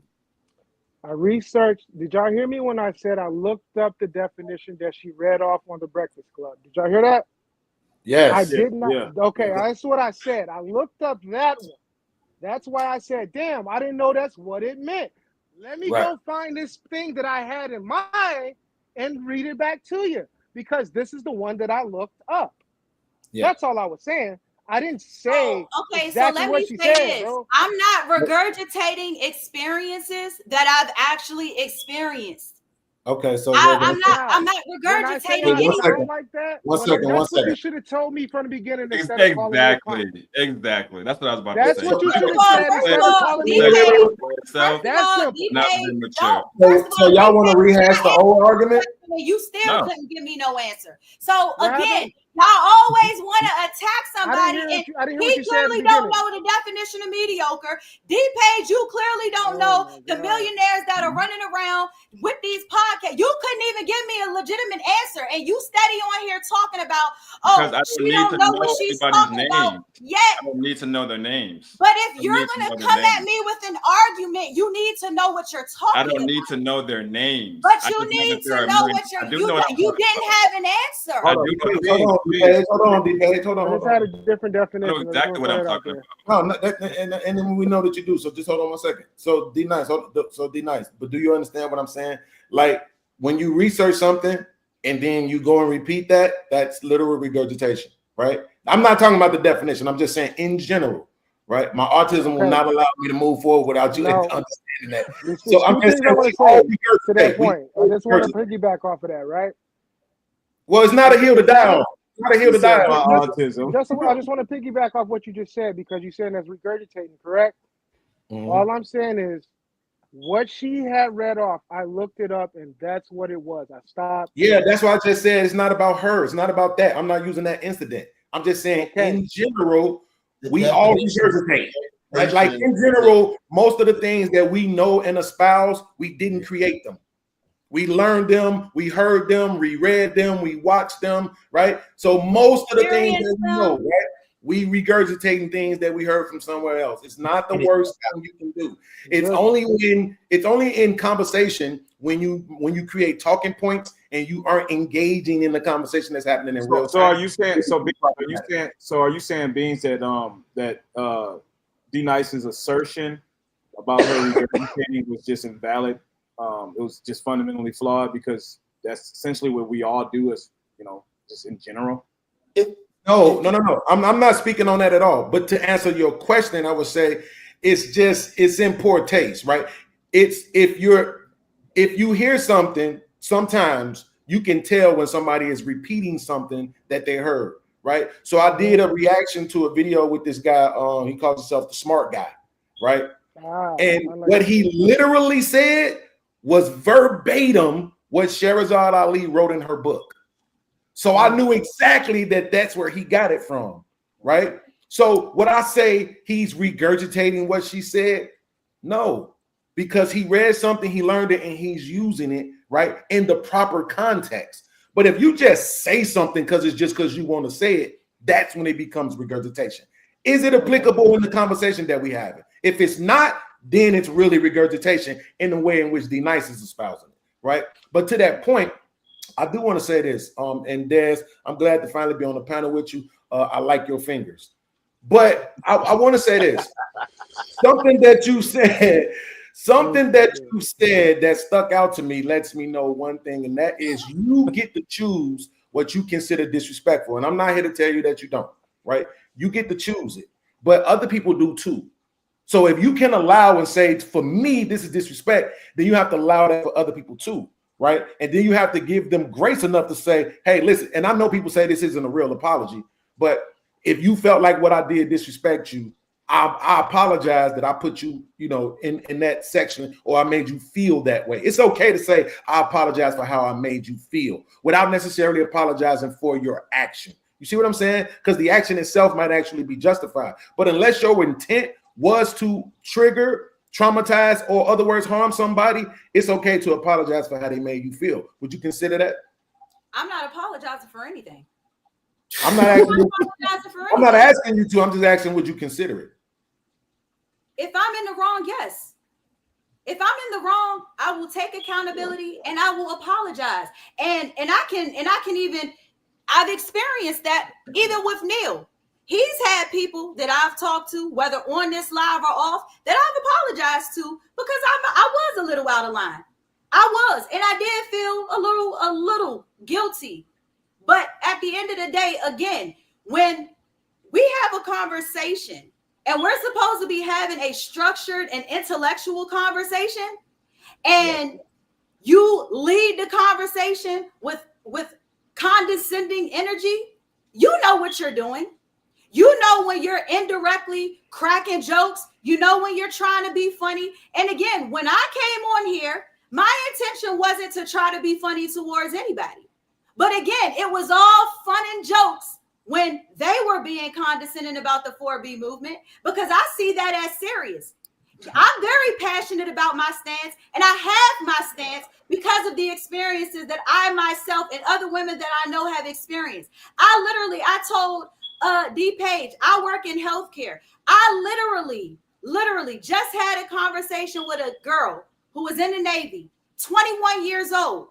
Okay, she's traveled the world, worked in a Navy ship on the bottom of the goddamn sea somewhere. I think she might have been Malaysia or one of those, somewhere over by Malaysia. She's on a boat, okay, with men and women. She's on her way to her bunker. She gets pushed in a room by another man who SA'd her, and she couldn't speak out against it because the guy who did it, his father was the captain.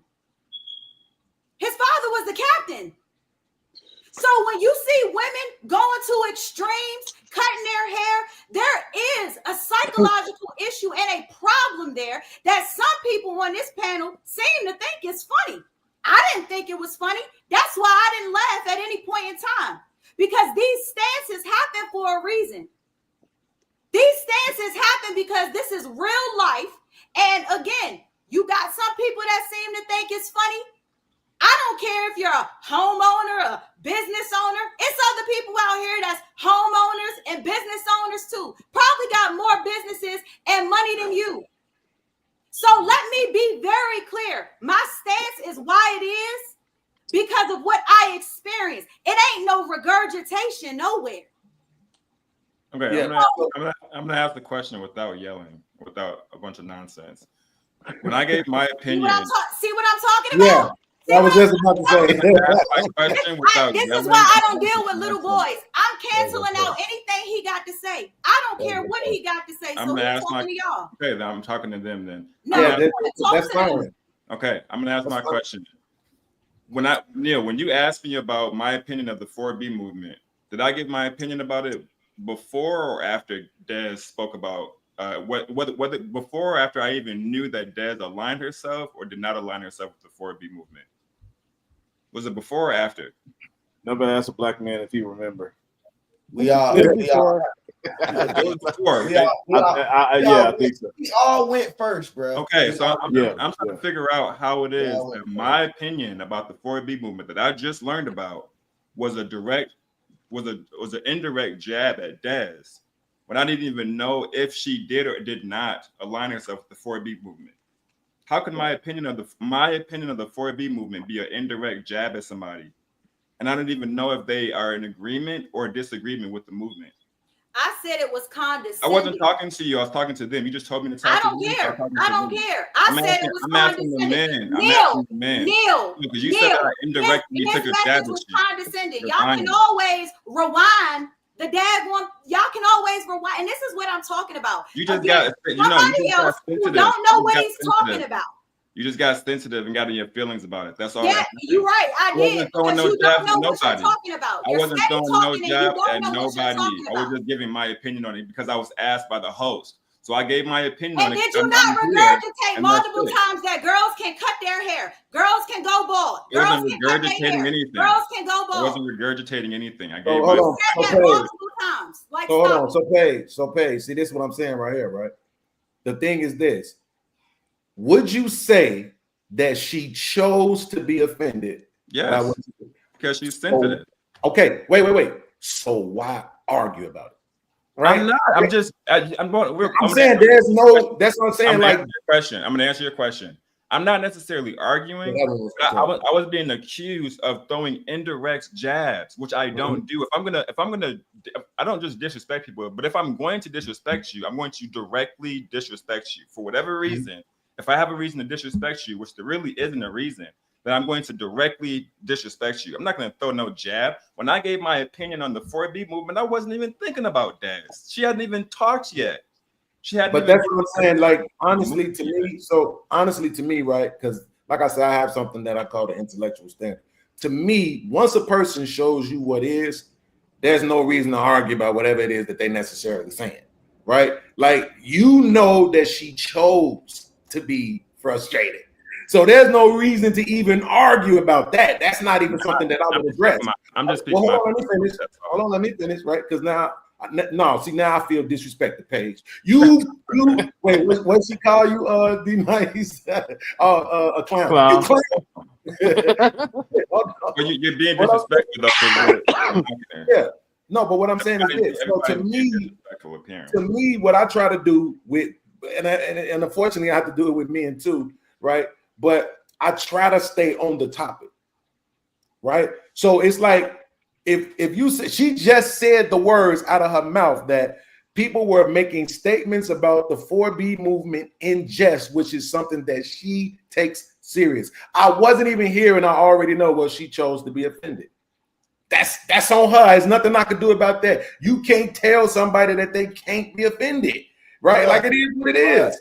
So you have to allow for that. If you're offended that easily, When why it jump on a first, panel? before it even started, Even if I agree with you, it's still true. It was highlighted by Dez. I am so glad you are on this topic. The motherfucker knew that it was going to bring wrath.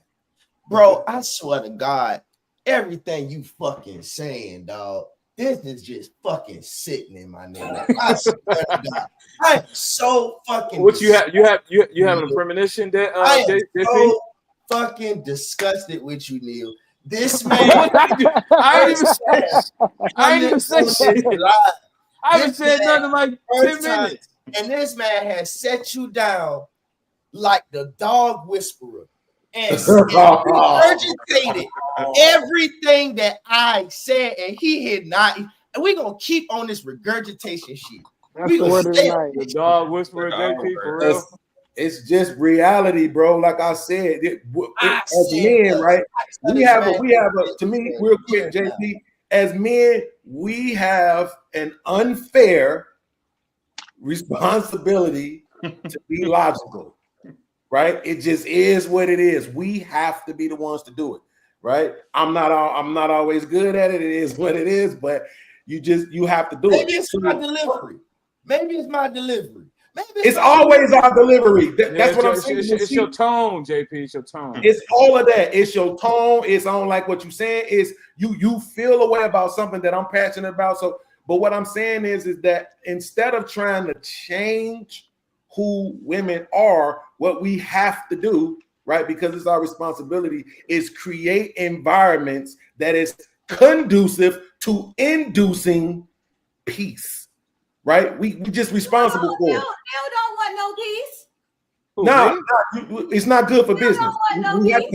It has to be some discord. I don't want peace. No. It has to be some discord, though. I'm almost done.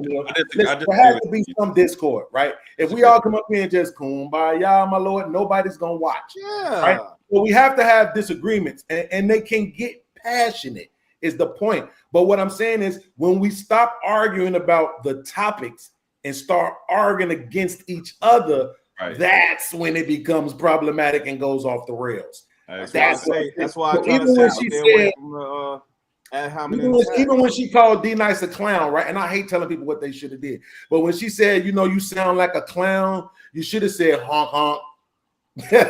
Right? Like, move the fuck on. You know why? Because at the end of the day, we both know you ain't nobody's damn clown, right? You could say I clown in that pussy. You could say something, you know what I'm saying, to take it away from that realm, to move it somewhere further and keep going with the point. And I'm saying this not because she's a woman, but because in this space, I guarantee you, go watch some other shows. It happens with me and too, D Nice. They do the same thing. Ad hominem as attacks. They can't outwit you. They can't outthink you, so they start attacking you as a person. Shit they don't even know about you, right? They'll call you gay. They don't know anything about you with your gay ass, right? So that's what I'm saying. We have to again, but and to go to your point again, you don't know me to sit and say, and again, I answered the question. Y'all didn't like how I answered the question because apparently to you it's regurgitation. So again, y'all be throwing shots whether you meant it or not. Y'all was already throwing shots when I gave my response. Hey, Dez, hold on. If I ask you a question and I tell you right now that I'm not trying to incite you, can you accept that? Yes. Okay. Why are you yelling? Because I'm passionate. I've always done this. I've always talked like this. I talk like this. This is not new. This is anybody that watches this show knows. Something real quick. I want to tell you something. Yeah, go ahead. Go ahead, D Nice. D Nice going once, going twice. Can you hear us? Can I say? I honestly think. I think I muted myself. Hold on. Can you hear me? All right. Yeah, we can hear you. He's lagging. All right. Oh, yeah, you look like you got a little lag. My bad. Look at God. Can you hear me now? Yes, we can hear you. Basically, I was just saying that I think highly of her because I remember her on the panel from previous times, and the topic that Neil had one time, you know, she was going in or whatever the case is. He asked me about it later on, and I agree with a lot of stuff that she says. Mm-hmm. I'm really not, you know, the shit talking, shot taking person, but I do like to have these conversations and go into depth, you know what I'm saying, without, you know, in trying to disrespect or say anything like that. This is how I build my my audience through audio, no video. I do all of this stuff, you know, on the side. So I'm not really. Won't he do it? Right. There you go. Taking shots at anybody when I say these words. You use these type of words because you don't want to use dumbed down words because dumbed down words sound even worse. Listen, I just it think sound it's like, you know what I'm saying? Yeah, I didn't want to. Let me say this as the host. I didn't want to come at her. I think he lagging very terrible. YouTube or some shit. No, it just sounded like you regurgitating something that you heard, and I was going. Let me just say this as the host. It's incumbent. It's incumbent upon. All I was going to say was this. He's lagging, bro. You got to mute him. I was going. Yeah, I know. Let him know. You lagging a little bit, D-Nice. I put it in the chat so he can see it. Yeah, you lagging. I just want to say this. It's incumbent upon all I was saying was this. Jesus. Go ahead, man. Jesus. And then he freezes again. Obama ass internet. Anyway, all I'm saying is, as soon as I start talking, he's gonna come right back. I swear. Be nice. Yo, go out and come back in, bro. You lagging. Get off your phone. Get on your computer, rich ass nigga. Get your business owning ass on that computer, nigga. Okay, so but listen, you was about to say something there. What was you about to say? All I was going to say, simply, it's incumbent upon every one of the panelists to utilize some tact, have some decorum. Come on to the podcast. Obviously, expect there's going to be some, you know, there's going to be arcs towards your arguments, or even, you know, at times to make it personal. But it's incumbent upon you, the person, the individual, to not allow anyone to take you there. I don't understand this. I mean, Dez and I, we've had interactions back and forth, and we vehemently disagree with each other. And you know this, Dez. But it doesn't get to it doesn't have to get to a point where we're going blow for blow. It just doesn't have to get there. There's always the conversation always ends with love. You know what I'm saying? All I'm simply saying is when you want to No. It's not just but come on, JP. Dylan knows me. Dylan, if anything, me and my homie Dylan, we've known each other for a long time. Even D-Nice. I'm like that in real life. Like, even if somebody come at me like that, there's no need to even go there, especially when you can assess the situation. And you can somebody can tell you who they are in the first 5 to 10 seconds, and you can make a determination right then and there how you're going to respond. But me and Dez have a toleration level for each other that we are not going to expect from other people, especially on the live, though. You know what I'm saying? Yeah. We're not going to expect that. Wait, say it again. I'm not getting it. You said the level of tolerance that us three have for each other. Yeah. When we go at each other, we talk to each other off live, on the phone, through text message. We go blow to blow that nobody even hears how we go at it. But it is different for when you go blow to blow with somebody you don't know. Bro, we've been going back and forth with each other for almost over a year now. So we've seen each other's ups and downs, and we know each other trigger buttons. But when we keep bringing new people against all of us, bro, it's kind of new. So it's hard to gauge that, though. No. I understand that. I totally understand that. But again, that does not negate what I said originally. Yeah, because I get what you're. I guess I do get what you're saying, but at the same time, like I said earlier, this is a panel. We're all adults. It's a podcast. We're having a conversation. We're having a conversation. Like this panel is known to have conversations about. We're not talking about sports. We're not talking about like dumb stuff. We're talking about real issues in the world. And so again, my thing is, if you're going to come on the panel and talk about sensitive topics, that's what we're talking about, then it is incumbent upon you to have enough maturity to have the conversation without being theatrical. If somebody says something that you don't like, there's a way that you can respond to that without causing a Jerry Springer show. If nothing else, out of respect for the panel, out of respect for the podcast, out of respect for the host, don't come on here and start acting a fool just because somebody says something that you don't like. It's not nobody's attacking anybody personally unless they blatantly attack you personally. Then and even then it's still not worth going to get like all the theatrics. Like you should have thick enough skin to be able to have a conversation about things with people with opposing opinions and then everything that comes with that. When I called old boy a clown, he acted like me. So, well, hold on real quick. So here's the thing, D-Page. Damn. Here's the thing. So I agree with you to the extent that you don't want to destroy the panel.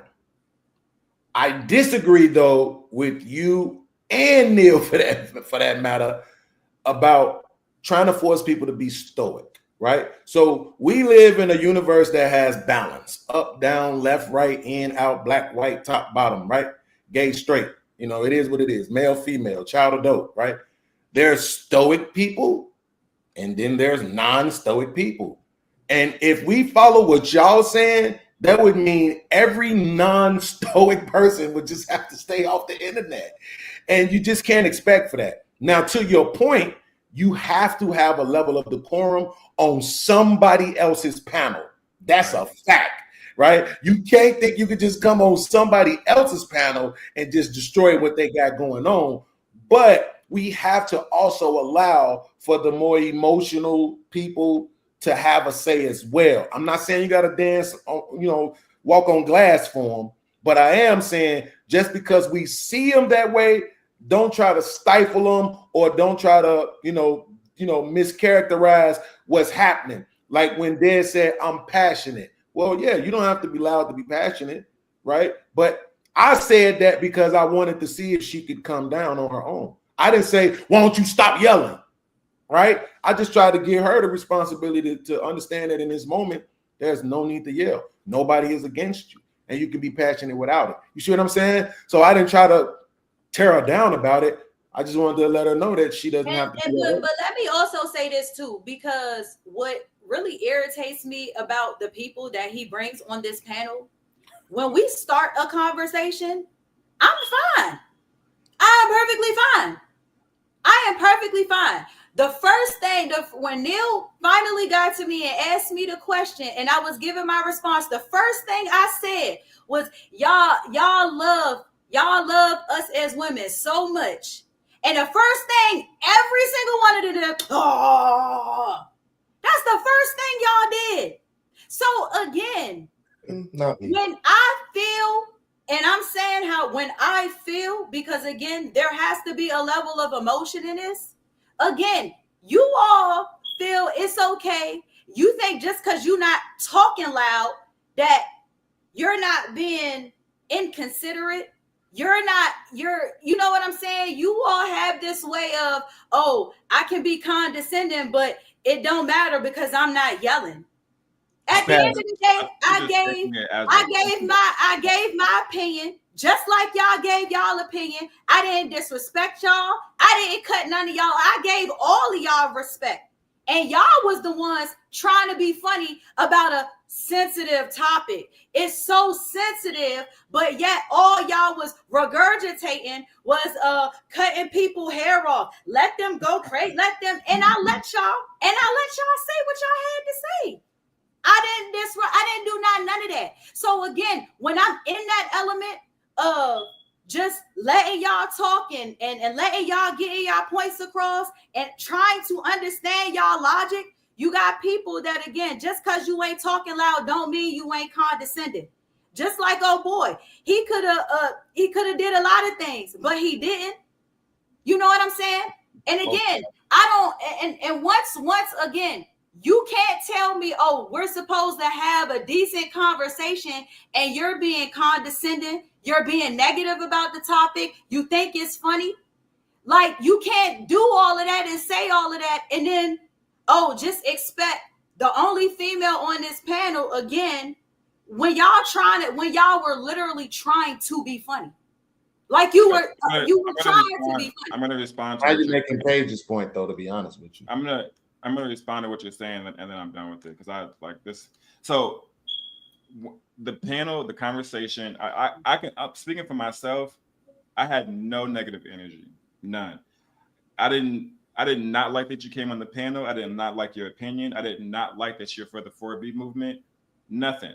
I gave my opinion before you gave yours. My opinion had nothing to do with you. When you gave your opinion and you said that, and you started off saying that men need women, is what you said. Men need women. I did react to that, but the reaction wasn't with ill will. It wasn't with malice. I think that you're very sensitive and you take everything as a threat to you, like we're attacking you, and it's really not. I'm a part of many conversations all throughout the day, all throughout the week, and I can tell you right now, this kind of behavior happens all across the board, whether the conversation is a sensitive topic or not.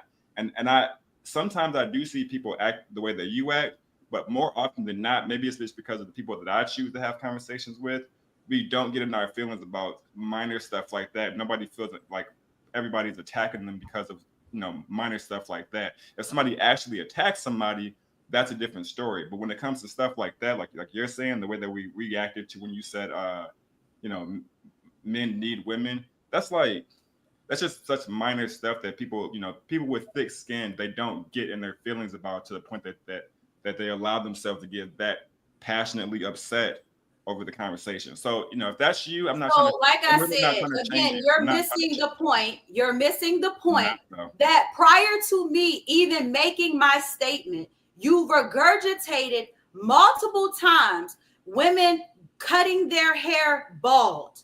Women cutting their hair bald. I'm going to get me a 4B movement shirt. Again, you kept being condescending before I even gave my response. What did that have to do with you, though? What do you mean? What do it have to do with me? If we're having an intellectual conversation, why do you have to make it a joke? It's not funny. It wasn't funny. I mean, of course, it was funny to them. But again, we supposed to be having a serious conversation, and it didn't really seem to me like you were taking it seriously. So people like you, I don't like to have conversations with. And to be honest, like I said, you can be as smooth jazz as you want to be, but I see through the bullshit. That's great. That's great. Why did you feel I know. Why did you feel like I was directing that towards you, though? I didn't say you were directing it towards me. So why did you get offended? I got offended because, again, if you're going to sit here and make a point that you want me to not do, you need not do it yourself. You keep sitting here talking about somebody's getting offended when you're talking constantly about the 4B movement, which is a very serious movement, which I made very clear. You sat and you made jokes about it. Because I think it's funny. What does that do? Because I think it's funny. What does that do with you, though? My point exactly. You think it's funny, or do you not think it's funny? Is it serious or is it not serious? I said sensitive. You know what? I'm done talking to you. So I'm done talking. Why did you even come back to the channel? Look, do us all a favor, and maybe you need to go back to the bank. To have this maybe you just need to go back to the bank, which you do so well. Maybe you do that so well. So let me say, you're just too immature. I don't have tolerance for childish behavior. Stop coming on the panel. I don't have time for childish behavior. Go back to work, Des. You're the only one on here being childish. That's funny. No. One on the panel I have a reason, and I have a reason. I have a reason. I know how to talk to people. I talk to smart people every day. No, you don't. I talk to smart people every day. No, you don't. I do. You don't. I do. I try my best. Nobody smart wants to talk to you, Des. I can guarantee you. That's not true. You don't know who wants to talk to you. You don't know who wants to talk to you. It's annoying and it's frustrating because you. Okay, well, you can leave. You left can and leave. came back. I'm doing what I I want to did do. it as a favor for Neil, but No, you you can didn't. leave. You came back because you I liked was the asked attention. to come back. You You like the can attention. leave. I'm saying But right Paige, this is what I'm saying, right? Like you made your point, right? So again, this right here to me, and I've done it, so I'm not judging, but I'm just saying it's not healthy for you, right? You made your point actually, right? I don't even think you should have asked her the question. She's already made the statements. We can figure it out as men logically, so we don't have to ask questions that we know the answers to, right? Only time you do that is when you're trying to get them to realize something that I'm pretty sure you realized at this point you're not. Yeah, I realize that she's childish and immature. I don't know why she's Fine. That's fine. That's fine. But do we move the conversation forward by you acknowledging that now when you are forward? Not so much, right? So that's what I'm saying. Like to this point, you said, why would she be offended by it? Right? Well, she said that this is a movement that she takes serious. Case closed. Nothing else to talk about, right? It's like when guys say that they don't like when white people say the word nigga. I get it, but if somebody tell me a white dude say the word nigga in front of me, I'm supposed to swing on them. I'm like, you done lost your mind. Like I got pussy to get, I got money to get. I like my kids. I like my freedom. I like fried chicken. I don't want to eat bologna, right? Because I swung on this dude because he said a word, right? I try to think about stuff, and that's what I'm saying. People can be offended by whatever they choose to. It's a waste of time for us to try to convince somebody to not be offended. Once you realize that, you just got to try to move the conversation forward. Well, it's a waste of time when somebody's feelings takes over the entire underlining purpose of why we're here, though. That's what a real waste of time. But that's what I'm saying. We as men, I can't believe I'm saying this. Dear God that don't exist, please shut me up. I can't believe I gotta say this, bro. As men, it is our responsibility to move the conversations forward. We know who women are. We can't expect for them to be the men in the conversation. We just can't. You know what I'm saying? It is what it is. You made your point, right? You exposed the flaw in her logic, but she stated she's bringing emotions to the conversation. Once she says that, why the hell are you trying to get her to be logical?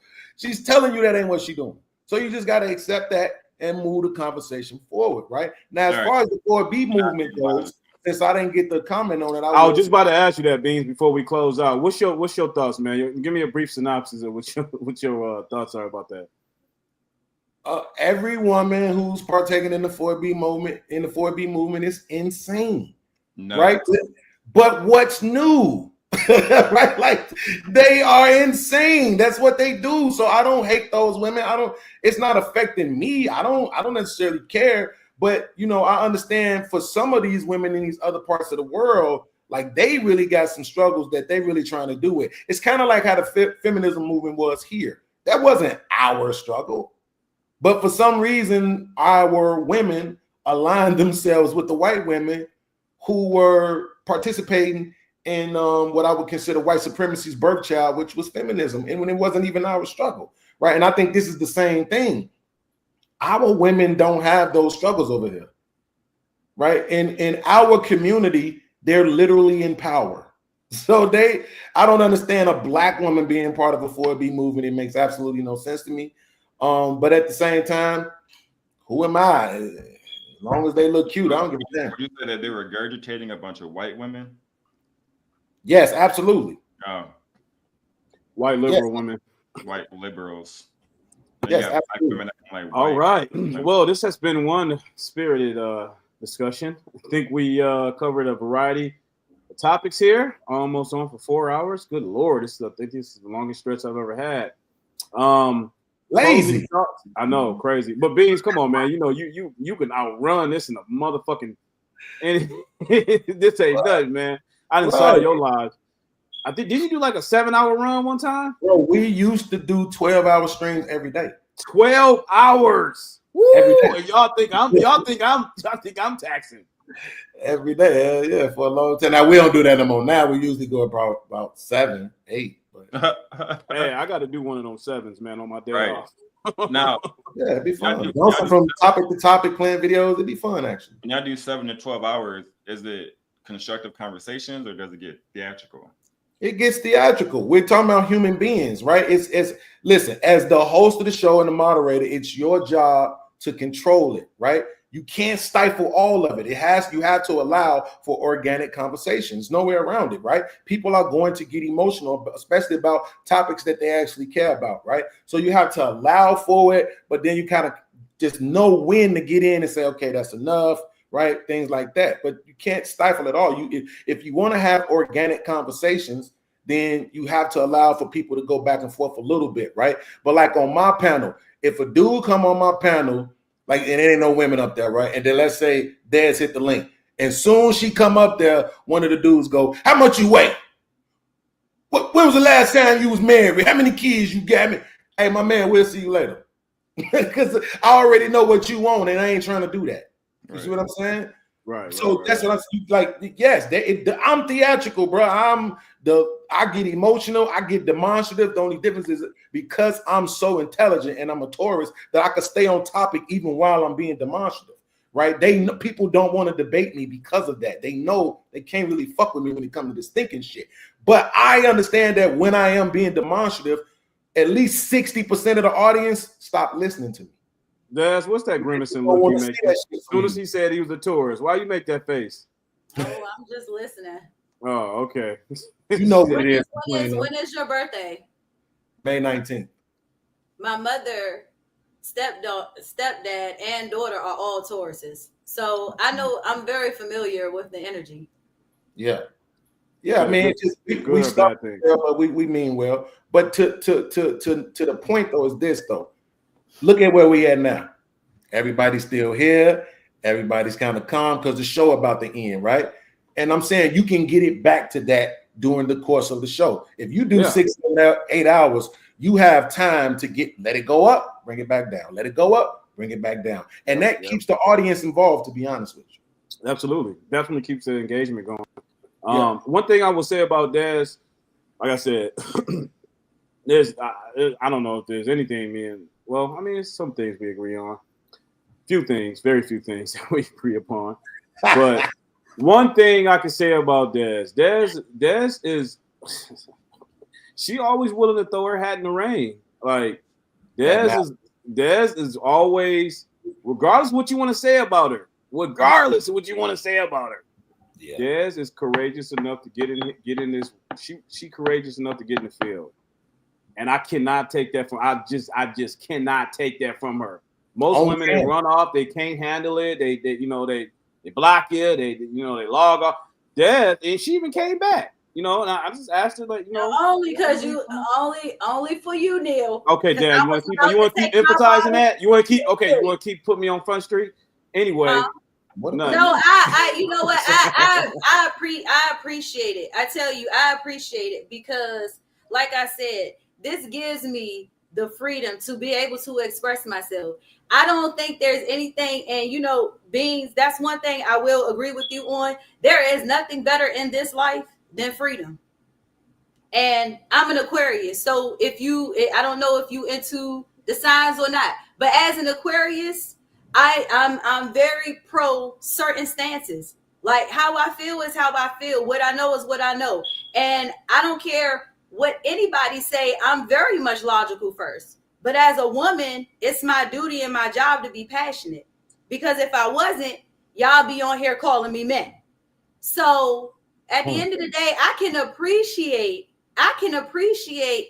every single one of these stances. But to some degree, when the inconsiderate attributes come in, and it's too much for me.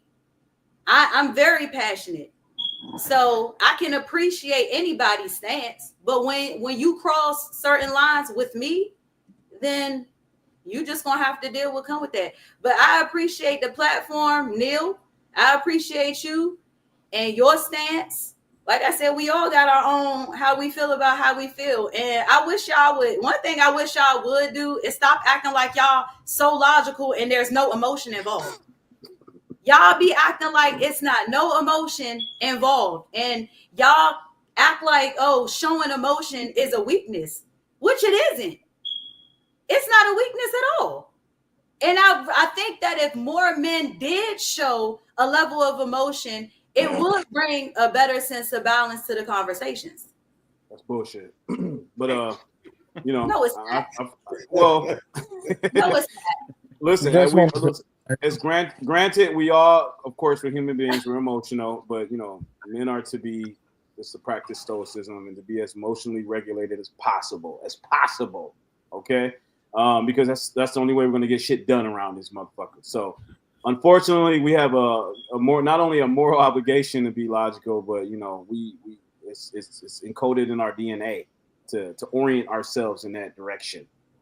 So, nonetheless, Dylan, closing thoughts, my G. Peace. Okay, peace. JP, closing thoughts. No, it's always good to be here, my brother. Definitely appreciate having you, man. D Nice, closing thoughts. Good night. Thanks for having me. Y'all one word, mother. All right, Desi DC, closing thoughts. I'm good. God, everybody tired. Okay, I understand. Beans, closing thoughts, G. Yeah, man. I wasn't even gonna do it, but I'm about to go live. Hey, is it okay if I react to Yeah. Go ahead. Okay, cool. I'm probably gonna react to this show too. I would just say shout out to JP, Dope Energy, my man Paige, salute to you. D Nice, what up though? Neil, you know what it is. And Desi, you the only reason why I watch. So if you don't want to ruin Neil's show, keep coming back, or I'm not watching no more. Hey, that's real talk. No, I'm just glad that's the homie. I'm trying to get. Beans, because Des genuinely thinks that the audience don't like it. I'm trying to tell her, like, what do you mean? People flex with you. But that's here's the thing. That's actually a good thing, right? So like this is what y'all gotta understand. Until you do it, I promise you, anybody listening to this, until you do it, you will never understand how difficult it is to be a content creator. You will never understand how difficult it is to moderate a panel with 2, 3, 4, 5, 6, 7, 8, 9, 10 personalities, right? And voices and microphones and cameras. It's just very difficult to do it. And the one thing that I had to learn is they either gonna like you or they not gonna like you. Yep. If they in between, you lost. Oh, yeah. You want them to either like you or not like you. If they don't like you, guess what? They'll still watch. That's the thing, right? So you want them to not like you, right? And also with them not liking you, it gives you a chance for retribution as well. So it's a whole game that you playing in this content creator space that some of it you can't even teach it. You just got to go through it to understand it. But it don't matter if they like you or not. They will pull up to not like you just as much as they pull up to like you. And I would probably argue more so, right? If they don't like you. And then they'll spend a lot of money to talk shit about you. Right, just to be in your chat and super chat, they will super chat you $20 to tell you ain't shit. Right? So don't like me all you want to. Just make sure you let me know in the super chat or cash app. Right? Right. Y'all all welcome to my channel, man. Checkmate Beans. I'm trying to get this guy Neil, man. And let's go ahead and collab. Hey, hold on. PSA. Y'all heard what he just said. He is extending a formal invitation to jump on his panel. So when Beans, what is the name of his podcast? My channel is called Checkmate Beans. That's the name of my channel on YouTube. Checkmate Beans. Hey Beans, you really cut off everybody that you had on there, like UT and everybody. Yeah, absolutely. Yeah, they gone. Yeah, fuck right. Yo, it's in the disc records. Just listen to the disc records. Yeah. Like I'm talking about it, bro. Like this. Listen, when you find out who people really are, right? You got one or two choices: keep fucking with them or don't. Right, so damn. Once I saw that they was aligning themselves with this other dude who was all the way against me, it was nothing else to talk about. Y'all don't mean me well. How I'm gonna build with you? I'm trying to build a whole channel so everybody could get paid, right? A team channel that everybody will equally have a share in. And y'all against me for a nigga that don't even give a fuck about that? Oh, deuces. I'll build again. I've done it before. I'll do it again. I'll build with some more people who understand that you have to have loyalty in this game. We can't win with each other if we're not loyal to each other. How often you go live, Beans? Well, I randomly go live, but I got my Thursday show at 8 p.m. That's every week. but I randomly go live. It's like right now I'm about to go live, and I'll probably make more money tonight than I will in the daytime, right? But yeah, I'm about to go live right now because I definitely want to talk about Des and her fingers. I don't think women's fingers get enough praise. Shit, here you go. No, wait, listen. They say I got a foot fetish. Listen, crazy. What I try to do is I try to highlight women and just show that we don't hate them. You know what I'm saying? We don't hate them. It's just that they're not the thinking class. And now that we have allowed you in the space of the thinkers, you either have to think or you have to accept the fact that you're going to be judged if you don't have the ability to think, right? Why do you say we're not in the thinking class? What is that? You just said a few seconds ago, I'm a woman. I'm supposed to be emotional and passionate. But I didn't say we don't think. Let me finish. I didn't just say that you did. You see? I just repeated what you said, literally verbatim, right? I regurgitated it. You said, I'm a woman. We're supposed to be emotional and passionate, or else y'all would say we up here acting like men, right? Exactly. So that's my point, right? If I know some women who I could put them on the panel with any man, and they will either equalize the thinking or outthink them. That's very few women. Most women can't do that, and so that's what I'm saying. We have to accept that, but the women also have to accept. If you're gonna tell me, well, podcast, they call me little podcast. Well, podcast, I'm just saying you gotta love us beyond our body. Well, then show me you're capable of thinking. Until then, I'm gonna love your toes, your fingers, your kneecaps, your lip, your chin, your hair follicles, your earlobes. I'm gonna love everything about you that don't got nothing to do with your brain. Show me that you're capable of thinking and having a conversation where we continue thinking regardless of how you feel about something, and then maybe I'll start celebrating your brain. But until then, you're not going to take away the thing I love about women and tell me I'm wrong for loving it. Are you insane? You're speaking too much truth, Beans. Women I'm about to go to bed. I'm about to go. Wait, yes, come on. I'm about to. I done You just said the fucking comment on her. What? Okay. All right. Well, I'm having some fun. It's all about having fun, y'all. That's what I'm saying. God damn, like just have fun. Des, we love you for coming. I appreciate it. I know you got to go to sleep, but I'm gonna bring some reinforcements in here next time for you. No, I don't need listen, I don't need no reinforcement. I can handle my own. Oh shit. Des, if you come to my channel, I want you to spend the whole show like this. I just want to see your hand the whole time. Or you can just spend the whole show making drinks. I looked at that video of you making the drinks with the gummy bears about 1,400 times so far.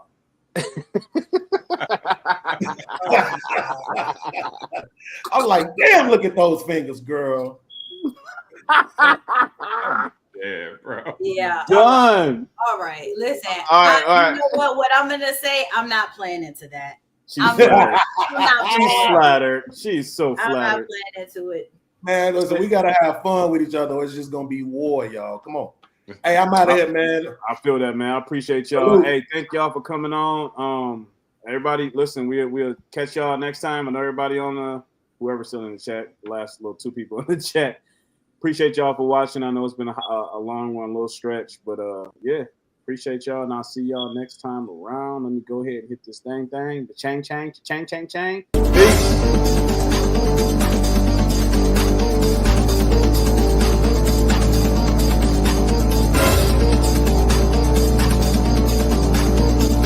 You ain't black.